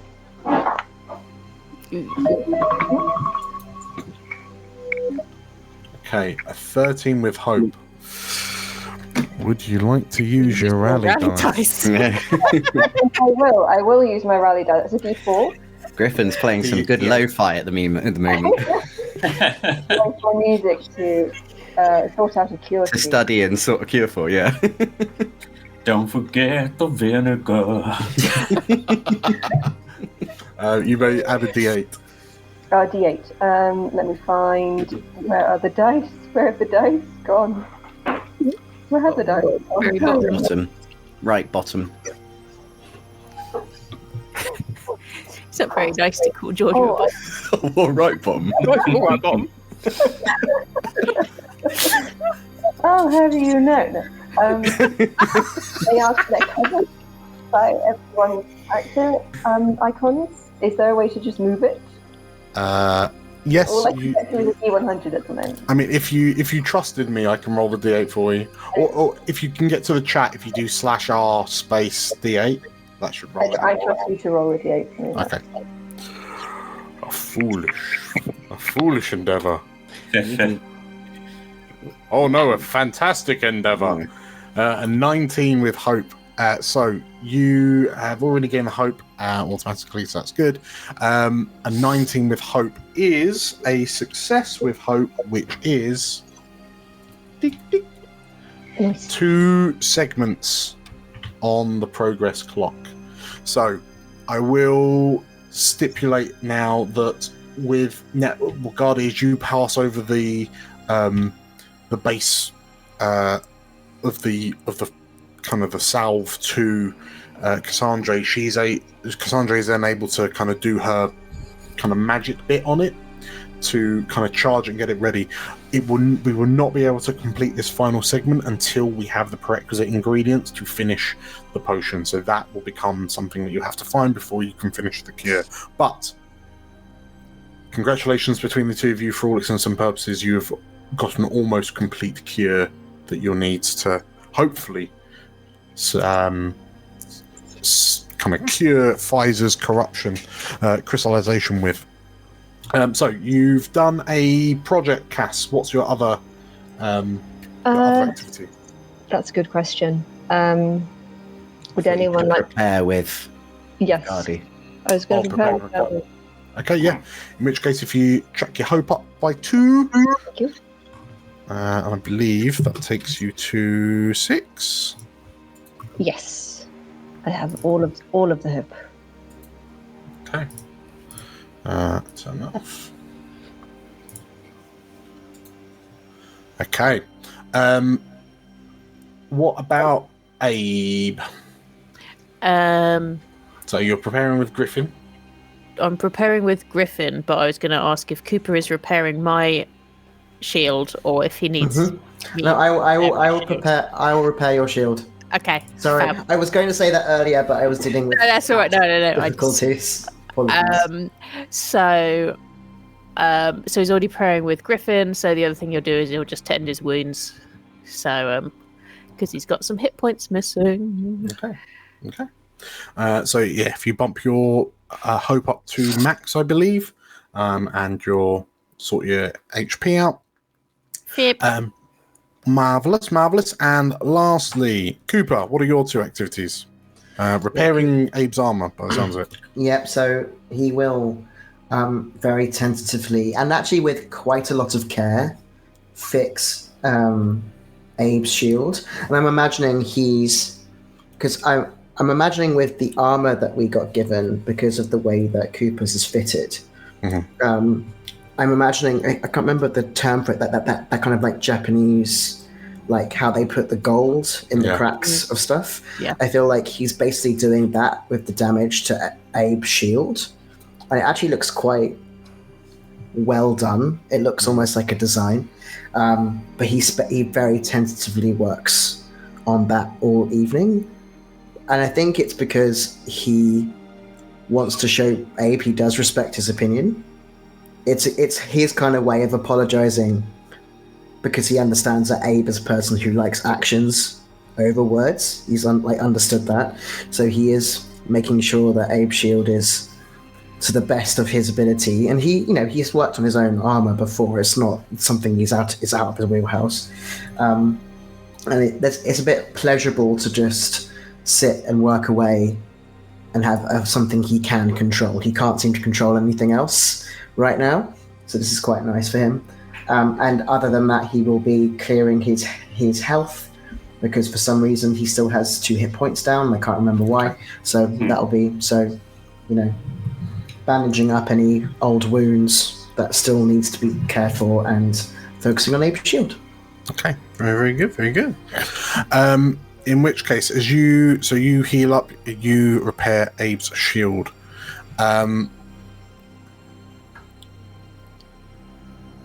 As after you've finished, well, are there any conversations or any moments that we would like to highlight? Anyone would like to highlight for their characters? I wouldn't mind a little natter with Griffin once people have started wandering off to bed. Yeah, no, absolutely.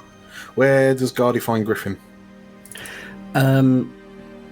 Griffin's probably still sitting by the fire, still playing along, just playing either to himself or anyone's around. Sure.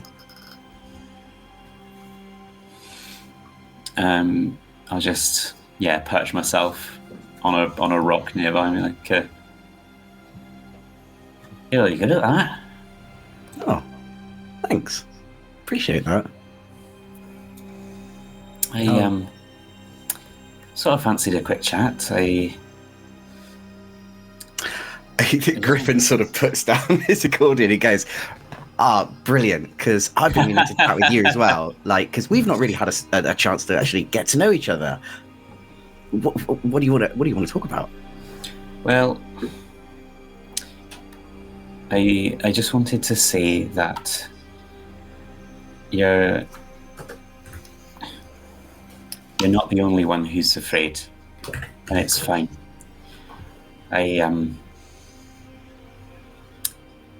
this time a couple of years ago, I was making simple poultices and trying to heal the odd cut or bandage a leg. And now I'm here, and very nice but very very firm lady is wanting me to talk to God, I think, and I need to save everyone of my people, and I don't think I can do any of. I don't have a clue what I'm doing, Griffin. So don't worry that you're the only one who's going to be up against something that you can't handle, because I think we all are. Well, if you don't have a clue what you're doing, you're doing a really good impression of someone who does. You look like you really got your stuff together. How did you get involved with Cassandra, if you don't mind me asking? I can't remember if I've mentioned to you or not, but since the eschaton, the weather in my home has not been right, and every year the rain's getting less, the animals we're losing more and more of them every year. So with my new special powers, everyone thought it'd be a good idea if I went and talked to the wild spirits to see if I can fix the whole situation.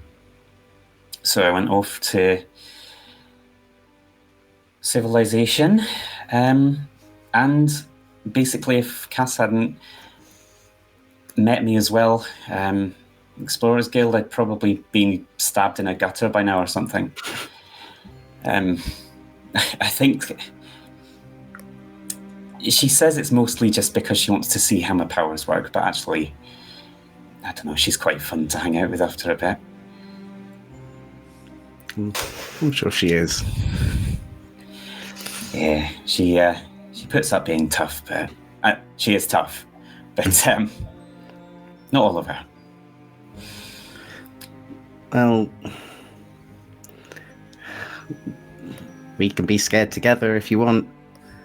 But sounds great. Yeah, you don't need to.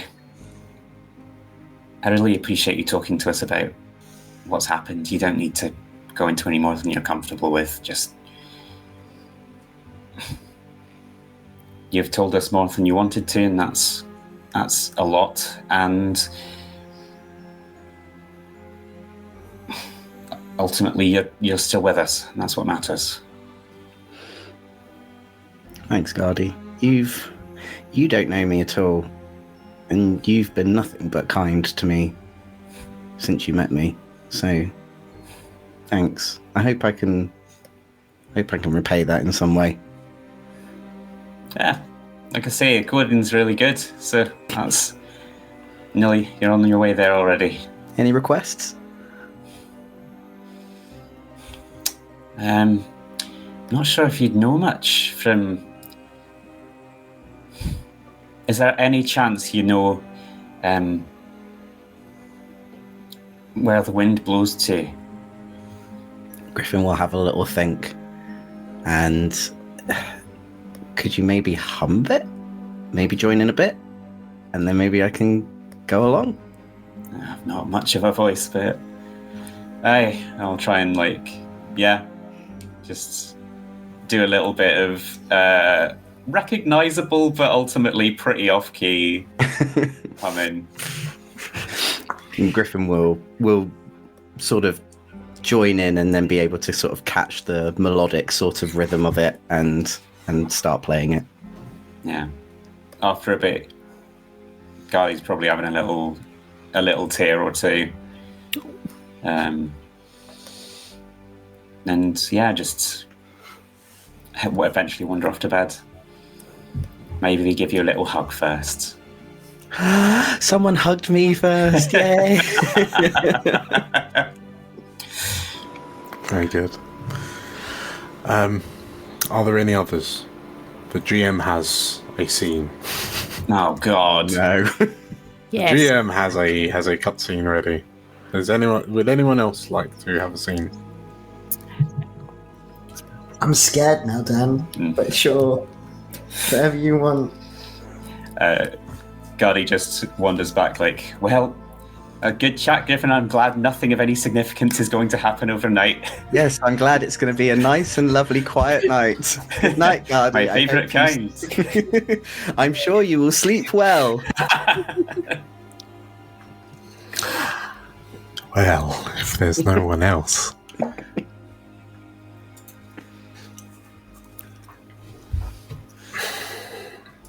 There are flitting images as you dream, Cooper.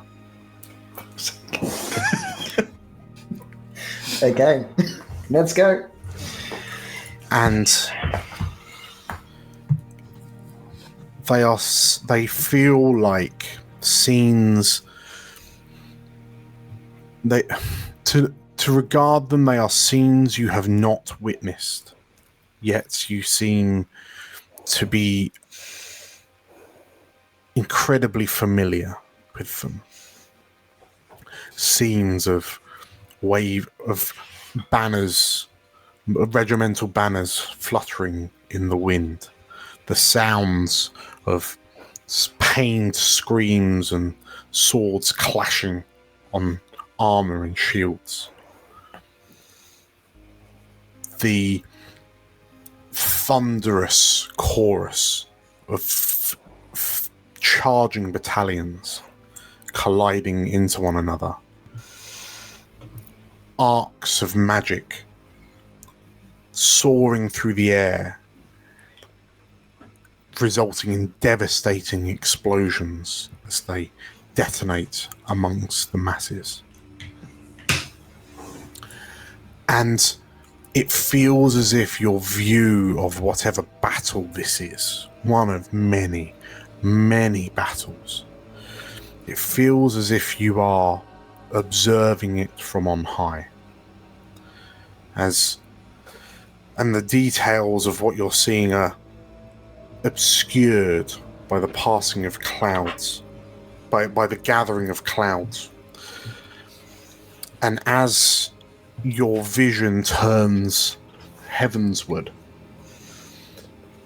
you suddenly feel this plunging in your stomach, and just when you jolt awake at the sensation of falling. And what is the first thing you look at in your, like, what are you sleeping in? Have you all got tents? Do you reckon the villagers of Riceville now gave you tents? Hope so. Yeah, I hope so. Otherwise, we're sleeping all huddled together and on the floor. But in the ice under a snatcher. Yeah, Abe just cuddled up with a snatcher. that sounds about right for Abe, though. To be honest, yeah, I think if they've got like little tents or you're in a tent, like, okay. Yeah. In which case, as you wake up, what's the first thing you look at? Like, I think I reach from my chest to make sure like whatever's caused me to fall, if it's actually affected me at all. I think that's the first thing I think you'd go to. Okay. And as you sort of like pat yourself and, okay, everything's fine, everything's okay, you look down at your hands.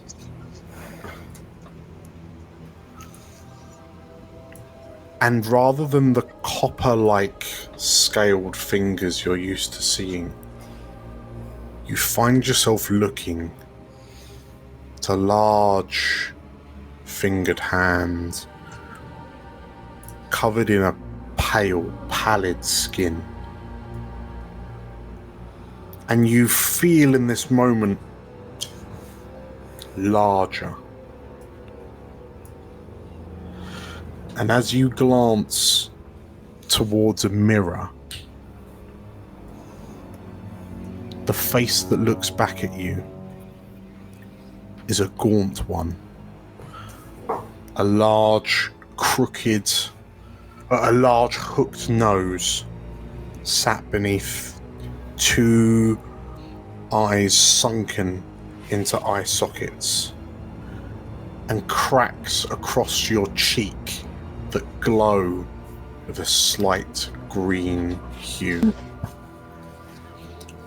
And shoulder-length blood-red hair spilling down around your head, a braid falling across your collarbone.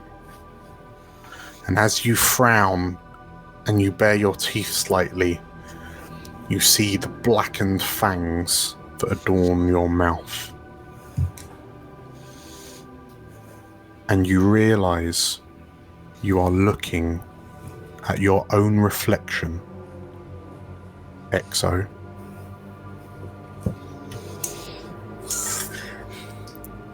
And as you look into the mirror, you find yourself, your head tilts slightly as your face twists into confusion, and you feel the skin on your cheek blister ever so slightly more.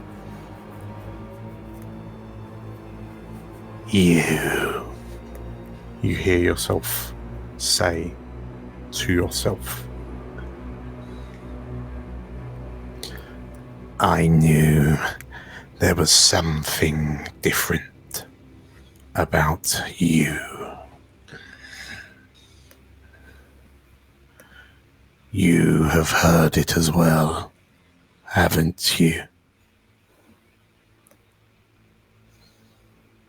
Who is it?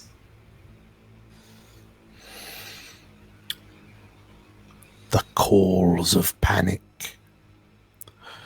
the desperate pleas for safety. It's ironic, isn't it? Who is it? I would have thought that someone like you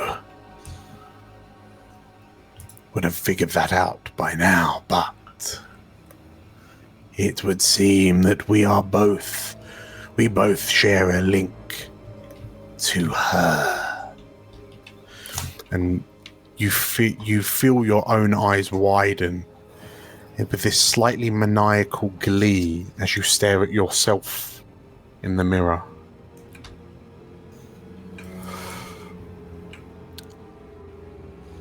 I would have thought that you would understand the calls of Kervotha.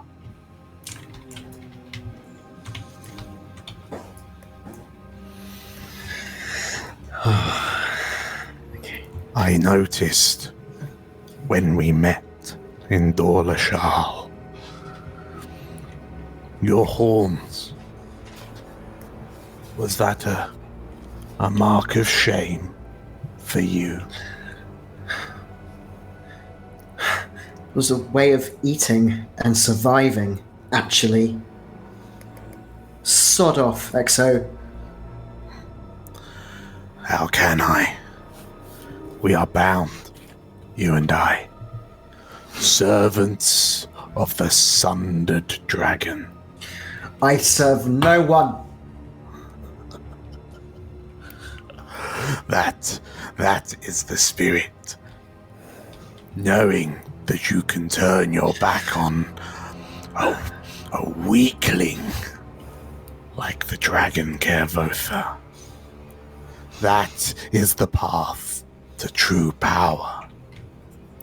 She clings to us like an infection. What would you do to cleanse yourself of her?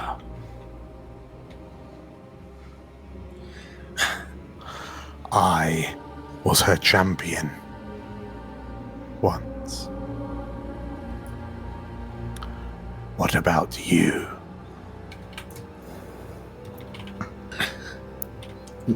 Nothing.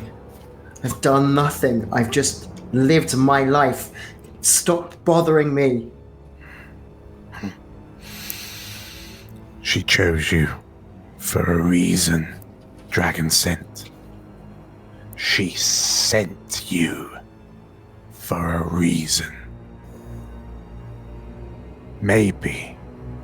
And you, Ekso, you're not sure anymore. You leaning closer, and a wind blows open the doorway of the tent that Ekso is in, and the moonlight casts sharp relief across his disfigurement, across his disfigured face. Maybe we will find out your purpose together. And as he leans back, your vision turns with his head to the open doorway of his tent. And in the distance, you see, in the rising light of the morning, the steam emanating from a large floating island in the center of a caldera. And the telltale warm glow of Burunam.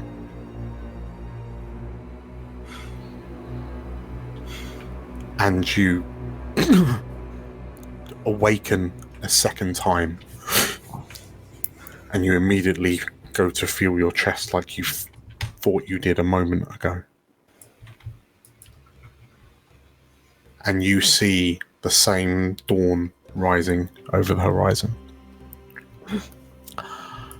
In the aftermath of a long rest,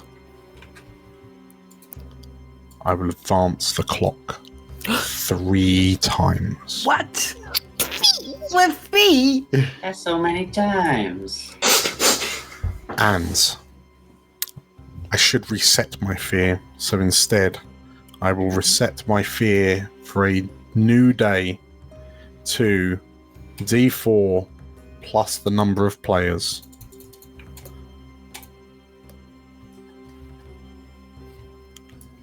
I reset to 9 fear. Damn, son. That's too many fears. Yeah, no, that's too That's many. way too many fears. Way too many. Mm-hmm. Ekso. That's max fears. That's not good. Ekso is not heading to Pfizer. He is heading to Burunam.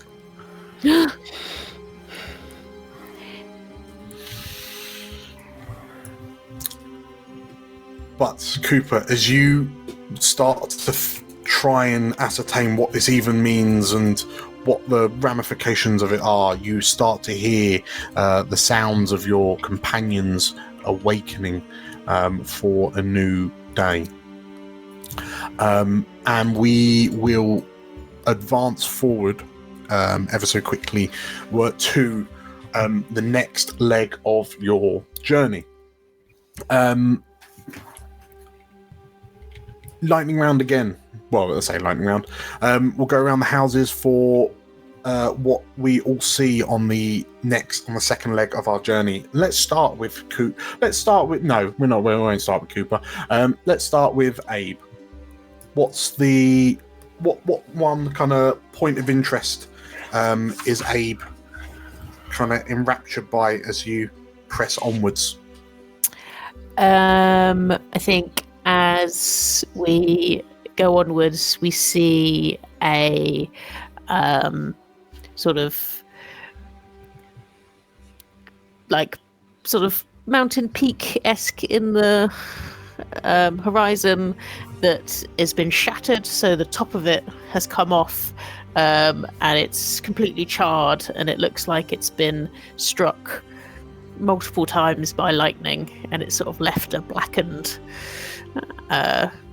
sort of stump of a mountain. Okay. A mini mountain. Okay. What about now? We'll come to Cooper. What terrain? What point of interest captures Cooper's attention? Would we say that the weather has got fiercely sharper? Like, how cold is it now? as the six of you, Coraline included, awaken, you kind of take a moment. It's quite shocking, actually. There is a notable layer of frost across the ground. The ground itself seems harder, like the pegs that you kind of attached pegged the tents down with, they come out of the ground that much easier because it's just so much kind of harder and kind of more capable. Well, it's just colder, yeah. So the pegs come loose quite easily. And Livy, what was so you're in a bit of a basin, right? A little bit of a basin. So yeah, you notice that there are like hanging icicles from like the edges of the basin. Like there's scatterings of snow on more elevated areas. Were there any trees nearby? Yes, but sparse. Sparse, okay. The trees in more elevated positions, you've noticed, have almost overnight begun heavily shedding leaves, like a sudden onset of autumn. Like we've skipped autumn, we've gone straight to winter. So there are piles of, and like the leaves are just kind of laying on angles that show that they've almost flash frozen suddenly. The world that you're waking up into looks remarkably different. It feels colder. The sun reflects off the frozen ground that much more brightly. Yeah, wildly notable. In that case, obviously, as we're getting closer to Pfizer, I feel like we come across a frozen lake of some description. Mm-hmm. But the like it's almost like black ice frozen. Okay. It's like a particular sort of ice, and it feels sudden. Like it doesn't feel like, because of the nature of the weather, it doesn't feel like it's a lake that's definitely supposed to have frozen over. Like I think you can still see. It's almost like it's been sudden, so you can still see like the fish quite close to the surface where it's frozen very quickly. And the fauna just seems to have frozen on the side, like it hasn't seemed to be. Nature has been able to react to the cold, so it's a strange vision. Sure. Okay. So we've got this like almost flash frozen lake type river. Very good. Very good. We'll say that's the end of our leg. So we've got the start of our leg and the end of our leg. Griffin, what took your attention between Abe's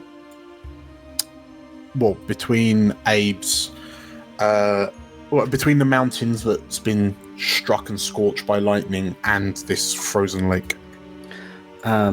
Griffin will see quite a large meadow. Just gonna hold you there. Hello, Popewell Build and Other Doc. Hello for raiding. Ooh, hello, thank you. Hi, welcome. Hello. Hi. Welcome, Explorers of Elsewhere. My name's DM Dan, and this is Livy, Nate, Georgia, Theo, and Tim. Welcome. We're playing some Daggerheart. Yes, to the ramparts. We're being attacked. We're being raided. No, thank you all for joining in. Massively, real quick recap. Everyone is on an island called the Titan Isles, which is home to two gods with small g's, known locally as Titans. And our adventuring party are heading towards one of these Titans because bad things are happening. the Titans have been corrupted. Everything's going to hell in a handbasket. It's getting very cold, as for reasons unknown, or for reasons undetermined, unconfirmed. Yes, we have just had a long rest, and we're now beginning to venture out into our second day of journeys. That's pretty much us wrapped up. So, yeah, Nate, sorry, continue on. I feel Griffin is looking over sort of like a large meadow, which he kind of gets the impression that it would usually be quite plush and quite green, with flowers and such. But at the moment is covered in sort of like he can see sort of like the fine frost that's sort of scattered all over it and the twinkling of that in the sun. And in the middle of this meadow, he noticed sort of like these large beasts, like these large furry beasts. But he can't really get like a good look at what they look like because they're all huddled together for warmth in the middle of this meadow. Sure. Okay, very good, very good. So huddling beasts, frozen meadow. Yeah. Okay. Cassandra, what do you encounter after this kind of frozen meadow? I think we end up walking along this kind of ridge, overlooking a valley, sort of trees spotted around, but it seems to be sort of like this deep cut out of the earth. And at the bottom, covered by vegetation, but still very visible, is the ancient bones of something very big. You can see kind of the jutting rib cage coming up towards the sky, and you can see kind of the curve of what might have been a skull. And it's a reminder that this is the Titan Isles, and there are big beasties about. Do you feel like, were these bones, have they been revealed by this sudden like flash freezing, or? I think they've always been there, but I think the vegetation, a lot of it hasn't survived the sudden flash freezing, and it's turning to mulch and it's kind of withering around. So bits of the bone which haven't been revealed to the sun for quite a while, kind of yellowing and parchment-like, have started to come through. Okay, very good, very good. In which case, Gardy, what do you notice after this sort of like large creature's resting place? On a hillock a little ahead of us is a ramshackle old hut that is crystal, kind of is glittering in the frost, and it looks as though someone has crudely drawn a weird stick figure on it in the frost.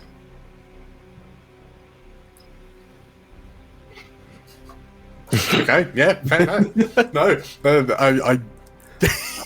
is there anything unique about the stick figure, or are we talking like proper circle and then a couple of lines for arms, legs, and torso? Yeah, but there's too many lines. Too many lines. Okay, very good, very good. Abe, who do you muse might be the owner of this hut? I mean, you're a fair way from Riceville Nar. It's not your hut. Could it be my hut? New home. Looking for a new real estate. I mean, have you got any theories on your hut if you have a big enough axe? Yeah, have you got any theories on who this hut might belong to, given that most civilization tends to stick to Riceville Nar? I think it's a trapper's hut, so probably used for people travelling out to hunt, and this is maybe the last peg that they've built a place that they can stay between hunting trips. So it's used as Okay, it's a trapper's hut. Marvelous. In which case, as you kind of continue on this journey, the lightning scorched mountains, the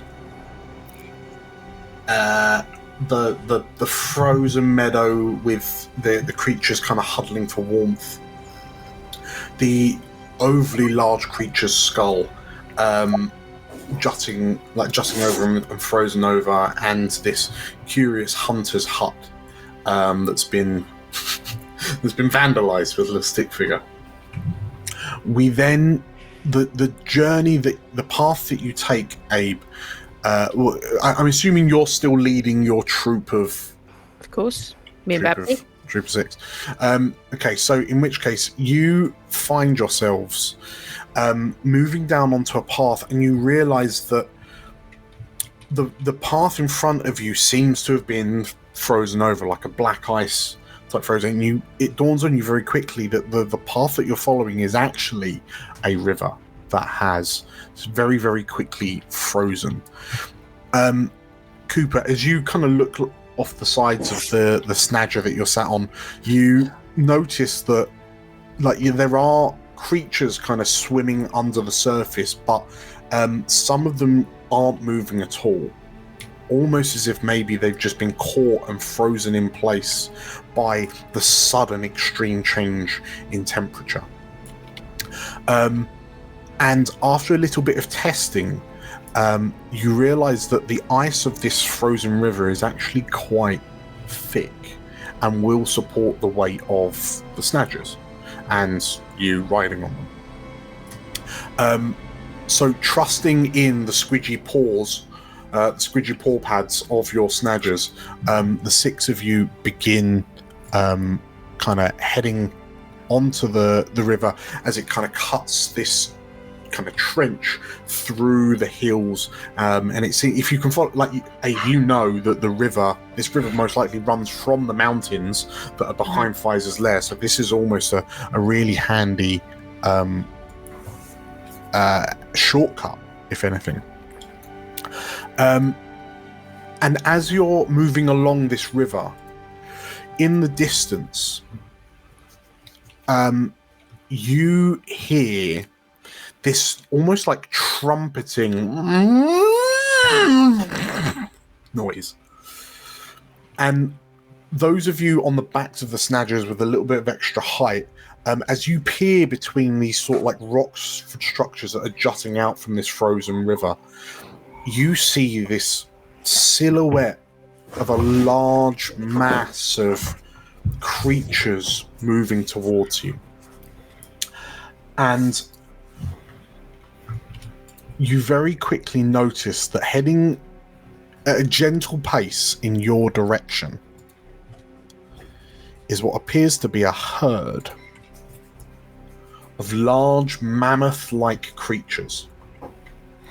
But in lieu of a large trunk, there's this like bone-like horn that starts from just below their eyes, goes down the length of their skulls, and then kind of flares out into 2 almost like spade-like protrusions.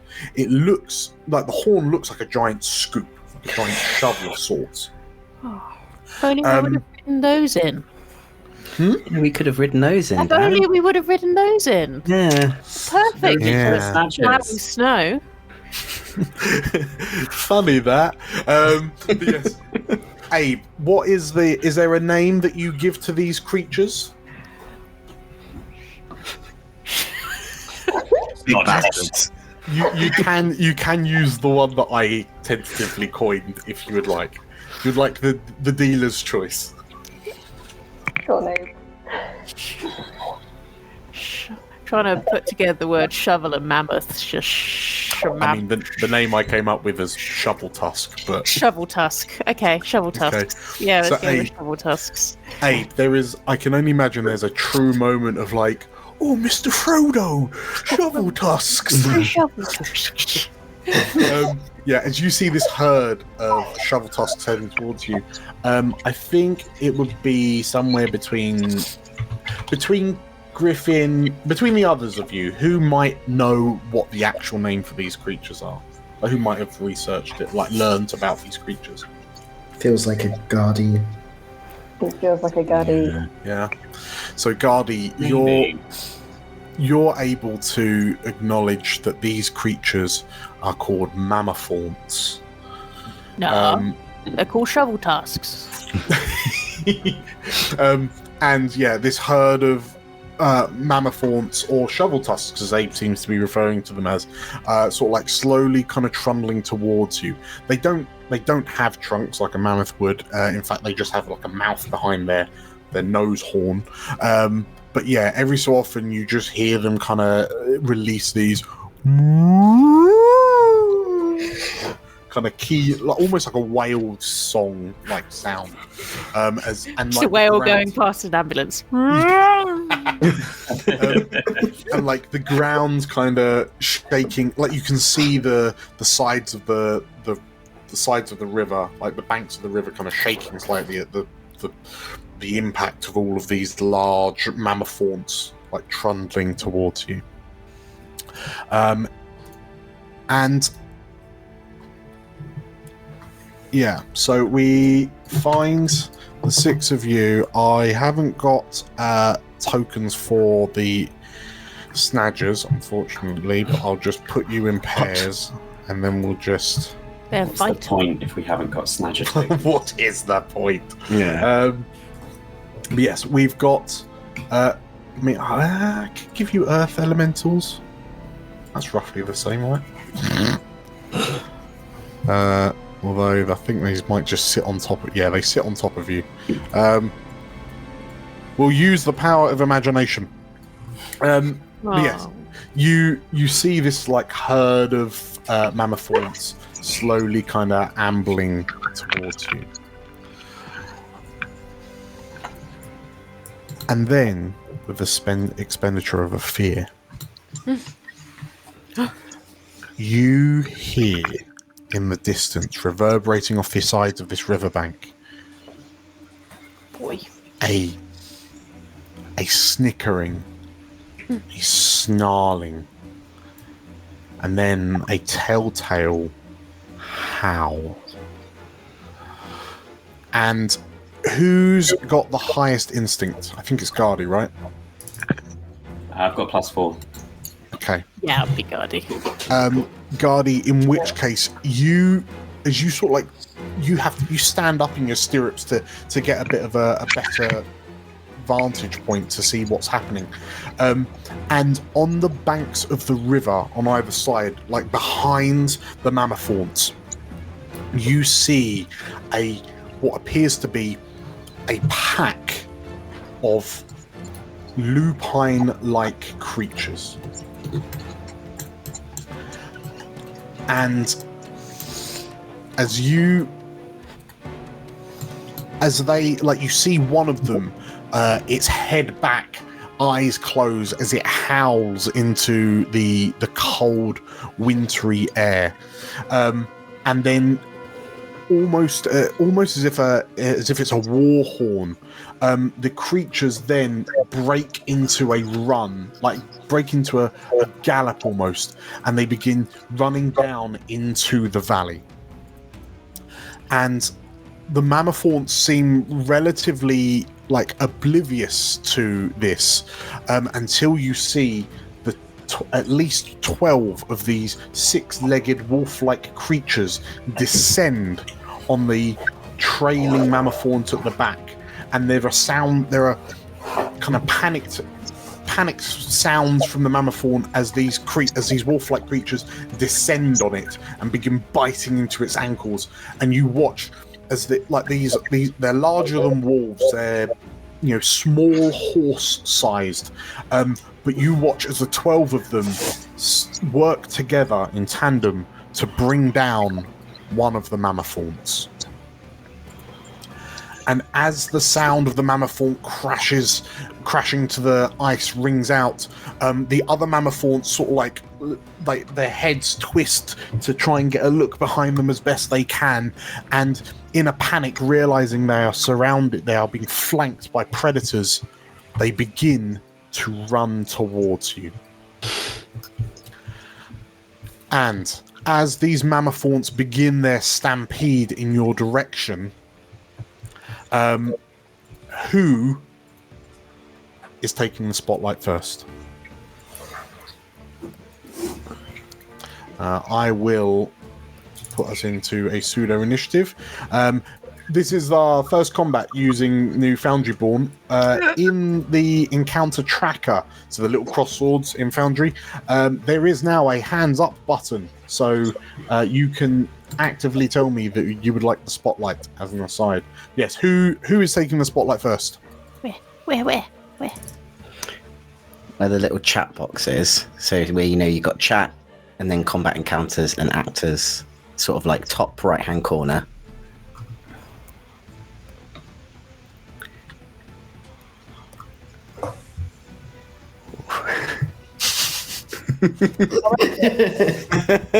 I see it. I got it. Top right of your screen, it's 2 crosswords underneath the 2. The little speech Two bubble. cross swords. Okay. I got it. If you right-click it, it also pops it out, so you can have it anywhere on your screen, and then also have chat open. Yes, you can absolutely put your hand up to say, "Give me the spotlight." But yeah, who would like to go first? I mean, I don't mind. Okay, go, Abe, go. God, I mean, we're not gonna fight them, are we? Bear in mind, you are on the back of, so we'll just have to remember that you two are on the back of snadgers. Snadgers which are panicking because there is hundreds of tons worth of furred flesh barreling towards you. But Can I direct my snadger to behind the large rock face in a hopes of it can be a barricade against the shovel tusks? yeah, In a kind of like, if we stay here, they might just run past us. So I want to go try for there. okay. What ability are you using to commandeer, to navigate your snadger? Well, it's going to be a force of strength. Okay. Get it in line. He knows what he's doing, and it's strong. Okay. Roll me a strength check. By all means, use experiences if need be. No worries. Let's do that. Abe. Strength.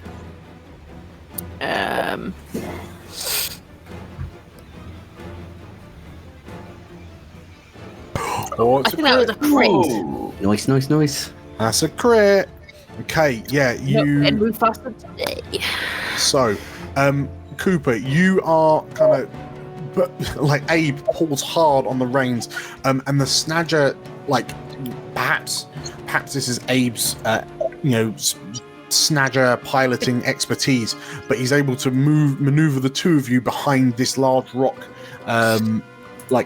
just in front of you to the right. Abe, are you just waiting for these mammothorns to pass, or? I think that's the idea, or at least enough that we can kind of wait for a moment to keep going. But I think the hope is that they'll just whoosh past us. Okay. In which case, yeah, you successfully move yourselves there. I will spend another fear. And Abe, as you kind of handbrake turn your snadger in against this rock, Cooper, as you kind of glance round trying to see what's happening, you glance back down at the ice, and you realise that with the sudden increase in speed and like the greater amounts of force that these mammothorns are pushing downwards as they try to flee these six-legged wolf-like creatures, cracks are beginning to appear in the ice. Okay. So perhaps staying still for too long will have chilly consequences. Okay. I report that back to Abe just to make sure he noticed it as well. Okay. To be like, Well, I'm it's breaking. I'm thinking It's on my breaking. feet. I'm thinking on my feet. I don't know. I'm just trying to get out of the way. I know. As the two of you bicker, Gardy, the spotlight moves to you. What do you do? Can I try, seeing that despite Abe's remarkable snadgemanship, they're in trouble, can I use Vicious Entangle, but try and use the roots to, like, shore up the ice under them, rather than to tangle, like, people? I want to tangle the ice together. Okay, so you're almost trying to like grow it under the ice sheet to give it like a lattice to sit on. Yeah, kind of into the ice so that it's all like held together. Sure. If that won't work, I can also just run away. I think that could well work. Is there a what do we roll? Yeah, if you roll me a spellcast. Sweet. I need to do Cast. Oh, hang on. Roll. There we go. Yeah. Cast. 22 with fear. 22 with fear. Okay. You successfully, like the vines kind of arc through, like under the ice, kind of through the ice, and the area beneath Abe and Cooper is successfully kind of reinforced, I guess would be the best way to describe it. So let's say that this area immediately here, which is probably room for 2 snadgers, is okay, like is reinforced. Let's make that a jolly little green. Ooh. Cool. Oh, in fact, sorry, could I also use... I'll use my fearless skill to turn the fear into hope. Okay. Which I think incurs, what is it? 2 stress. Okay, yeah, so pay your stress and then take your hope. And then I'll reduce the fear that I got. Very good, very good. So as you've rolled with hope and not fear, play moves to Griffin. Can I time lock one of these beasts? Oh no. Stop it. Yeah? Just cause like a domino effect as they all just... Yeah, they all bang into each other. Anyone remember the bad stampede from the King Kong film in like 2005? I feel like it's going to be that. I'm getting Lion King vibes. Yeah. Livy said Mufasa earlier. We know where this is going. Probably. But wait, yeah. I'm the daddy. Oh no. No. Which mammothorn are you time locking? Probably the closest one that's coming towards Cass and Coraline. Okay, so the one sort of like ahead of you to the left? Yeah, would you say that's in far distance? Oh yeah, it's definitely. Yeah. Okay. I assume so. I'm pretty sure. That strikes me as being far. Okay. Got to make spellcast roll. Let's see how this works. Apparently, it's very far. How big? Wait, how big is everything? I think everything's quite big. Yeah, it should be. Hang on, let me turn on the squares for a sec. Hold.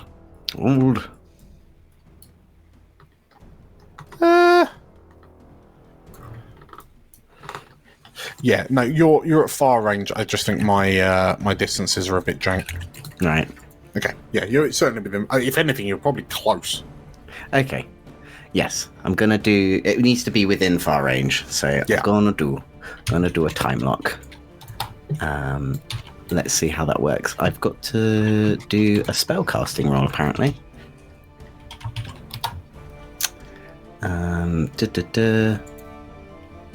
Spellcast against them to maintain the spell. Okay, so the spell works, but if something tries to move it, then I have to do a spellcasting roll. Okay, so the mammothorn just freezes on the spot. Yeah. Okay. this cannot go wrong. Okay, so yeah, what does your time lock look like again? It's pretty much sort of like a red sort of haze that sort of engulfs the beast. Yeah. Okay. In which case, yeah, the lead mammothorn just sort of like freezes in spot as you lock it in place. So what causes me to roll if something else tries to move it, or like can it try and free itself? It doesn't say anything like that. It just says if a creature tries to move it, make a spellcast roll against them to maintain the spell. Sure. Okay, that sounds fair enough. Yeah, there we go. Right, distances are now fixed. So yeah, it is currently within close range of you. Perfect. Cool. Ed, would anyone else like to take the initiative? If not, I will take it for you. Well, can we get Coraline? She's driving. Can Coraline drive? Yeah, I'm a bit stuck. Snadger shell. Sure. Okay, so yeah, we'll do from up here except look death straight in the eye. If anyone wants Coraline to have a go, then just holler as if she were your character. But yeah, Coraline. So she is going like this mammothorn is barreling towards Coraline and Cass, and then suddenly just like freezes mid gallop. I don't know. What does an elephant mammoth type thing do? Does it gallop? Yeah, gallop. Sure, let's say gallop. And Coraline looks his mammothorn that's just stopped in midair, and then turns her head to look at you, Griffin, and like her brow furrows as if to be like, really? And she is going to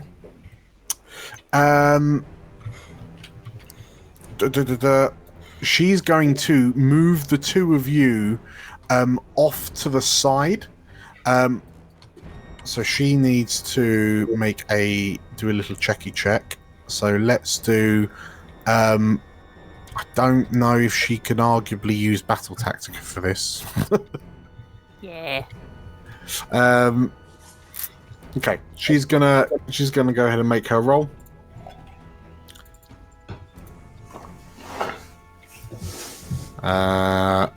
She rolls an 11, which actually, so she sort of like yanks on the reins of the snadger, but the snadger just sort of like all four paws go out in different directions, and it just like drops to its belly and starts scrabbling. And Cassandra, you're just like, for all intents and purposes, your snadger has stalled. Oh no. And yeah, you can see that the other mammothorns, let me spend a fear, are beginning to barrel towards you all. And it looks like in a moment, at least one will collide with this mammothorn that stopped. I will also take this opportunity to... I'll spend another fear, and you hear like barking and yipping as these wolves begin skirting down the sides of the river to try and sort of like fundamentally herd and catch up to these mammothorns. Who else would like to go? Or I'll keep on going. What's Cooper doing? I'm trying to figure that out. I think he's going to be concerned about Cass and Coraline, but I'm not sure what he can do. I think part of him, the reckless part of him, which is definitely in his character, looks like he wants to rush over, but like even if he rushes over, he still has to bring them back. He doesn't have blink. He doesn't have anything like that. But arguably, he what we need to do is get the snadger to lead them out of the way. Mm-hmm. So I'm just trying to think if there's anything I can do. But I don't think there is. If you're holding fire, then we can chuck them across to Cass. Because you're kind of in the moment. Yes. Unfortunately, I put Blink out in the vault, thinking, nah, we're not going to need a teleportation. Well, Yeah. if in this moment you really want to use Blink Out, You can spend. Swap it. Yeah, you can spend. Spend a stress. That's Spend true. a stress. It's a recall cost 1, so you can spend a stress to immediately swap it into your active loadout. I might do that. Although, saying that, I think I can only travel with one person. No, you blinked out with me before. Yes, I mean, I think I can only grab one extra person, so we can't. No snadger. No snadger comes with us. Snadger must be sacrificed for the blink Not out. the snadger. Leave Coraline. Snadger. Fine. Take the snadger. Please.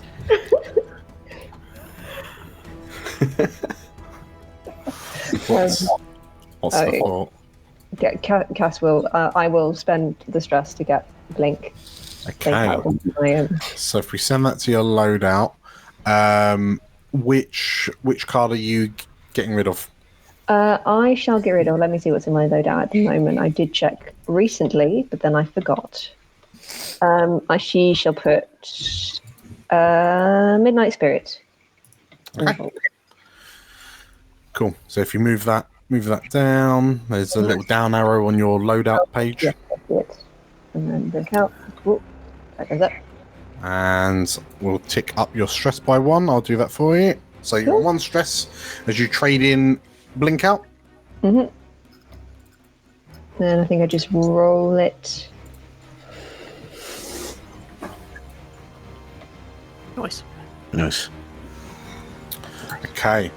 So 20 with fear. You are able to you lean forward as Coraline's desperately trying to get the snadger to do something. Like you reach forward, and as you grab Coraline, you both disappear. Is it the same kind of peal of thunder? Yeah, it's a rumble of thunder that you hear. Okay. In which case, if you move yourself to where you want to go, I suppose we'll end up on top of this rock. Okay. I'll take Coraline with okay. me. And Coraline kind of snaps to with you. Yep.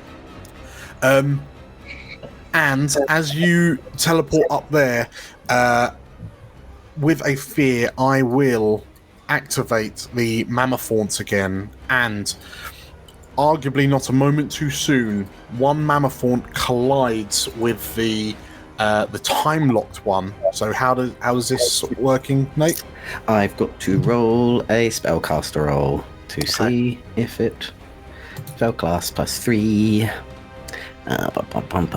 So it's against them to maintain. Yeah. Okay. Go. So it's difficulty 16. It's a 17 with fear. Okay. In which case, so they do hold. As this Mammothaunt collides into the back of your time-frozen Mammothaunt,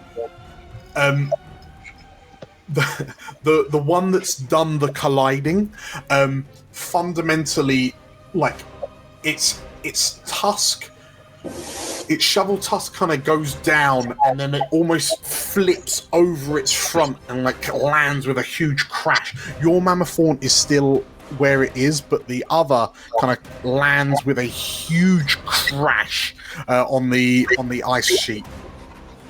It causes the other Mammothaunt to panic, and it sort of like barrels into the rocks that Cassandra and Coraline are just kind of teleported onto. And like Cass and Coraline, you have to sort of like duck down and kind of grab onto hard purchase as the rock shakes at the force of this like 100-ton beast just kind of barreling into the side of it.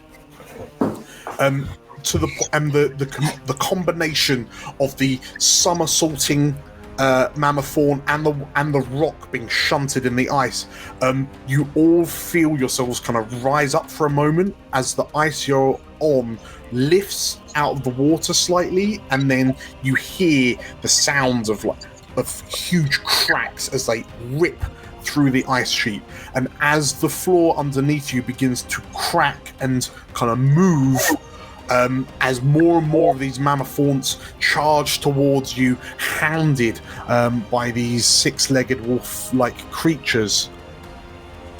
We'll call it there. Where? So, we will call it there.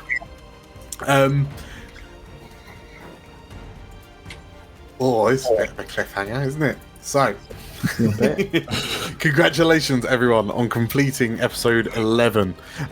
We're firmly in the second half of the campaign and steaming towards the end. But before we bring this evening to a conclusion,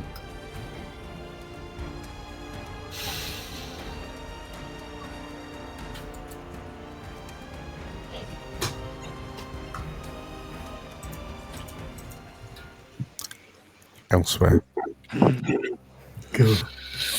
In elsewhere.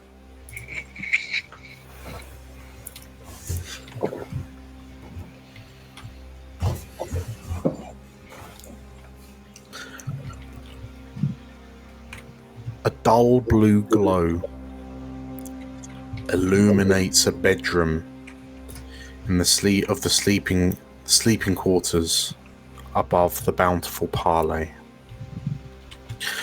And despite the recent devastation, this room still only has one occupant. And Kigfran's features are illuminated by the glowing orb he holds in his hand.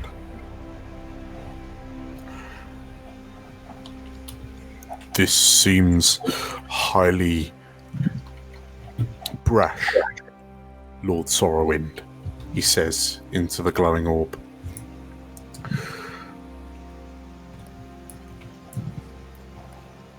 I worry this will jeopardize our patrons' plans.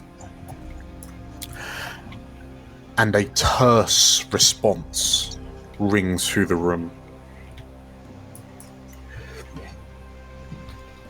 You may have your plans and your schemes, whether they be yours or your patrons, but I have my own endeavors I wish to see completed. Prepare for my arrival, Kigfran.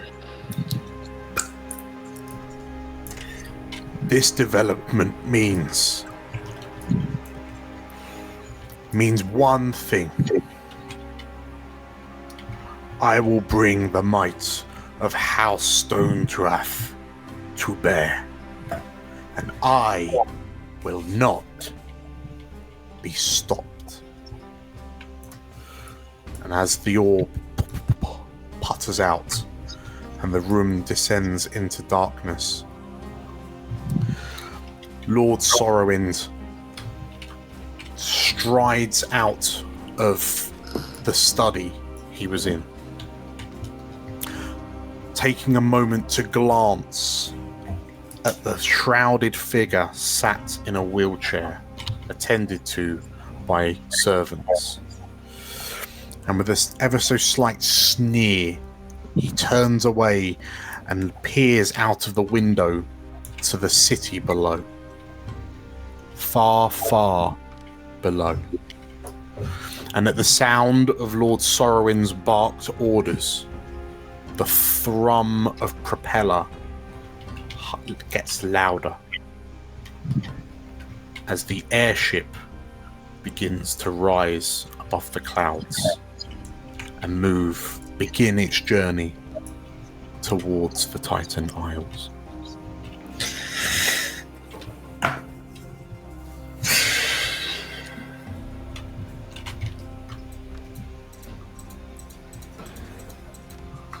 Congratulations, everyone, on completing episode 11. So, thank you to you five for playing. Thank you to everyone who's watching. Thank you to the raiders. Twitch may have broken. I'm looking at Twitch. It might have also broken. We'll see. We'll find out. But yes, it's all fun and games, isn't it? Yes, we will see what I upload. If you enjoyed this, make sure to hit the like button, subscribe to us on YouTube if you haven't, follow us on Twitch if you haven't. If you want to see more, by all means, jump into our Discord. The links are in the description, where there's loads of other stuff. We will have, hopefully, another behind-the-scenes chat soon, where we can discuss everything that's been happening in this episode and the last. So keep your eyes peeled for that. I think that's pretty much it. Yeah, thank you everyone, and we will see you next week. YouTube and Twitch permitting. Yeah. Take care. Bye. Bye. Bye. Bye. Bye. Bye. Bye.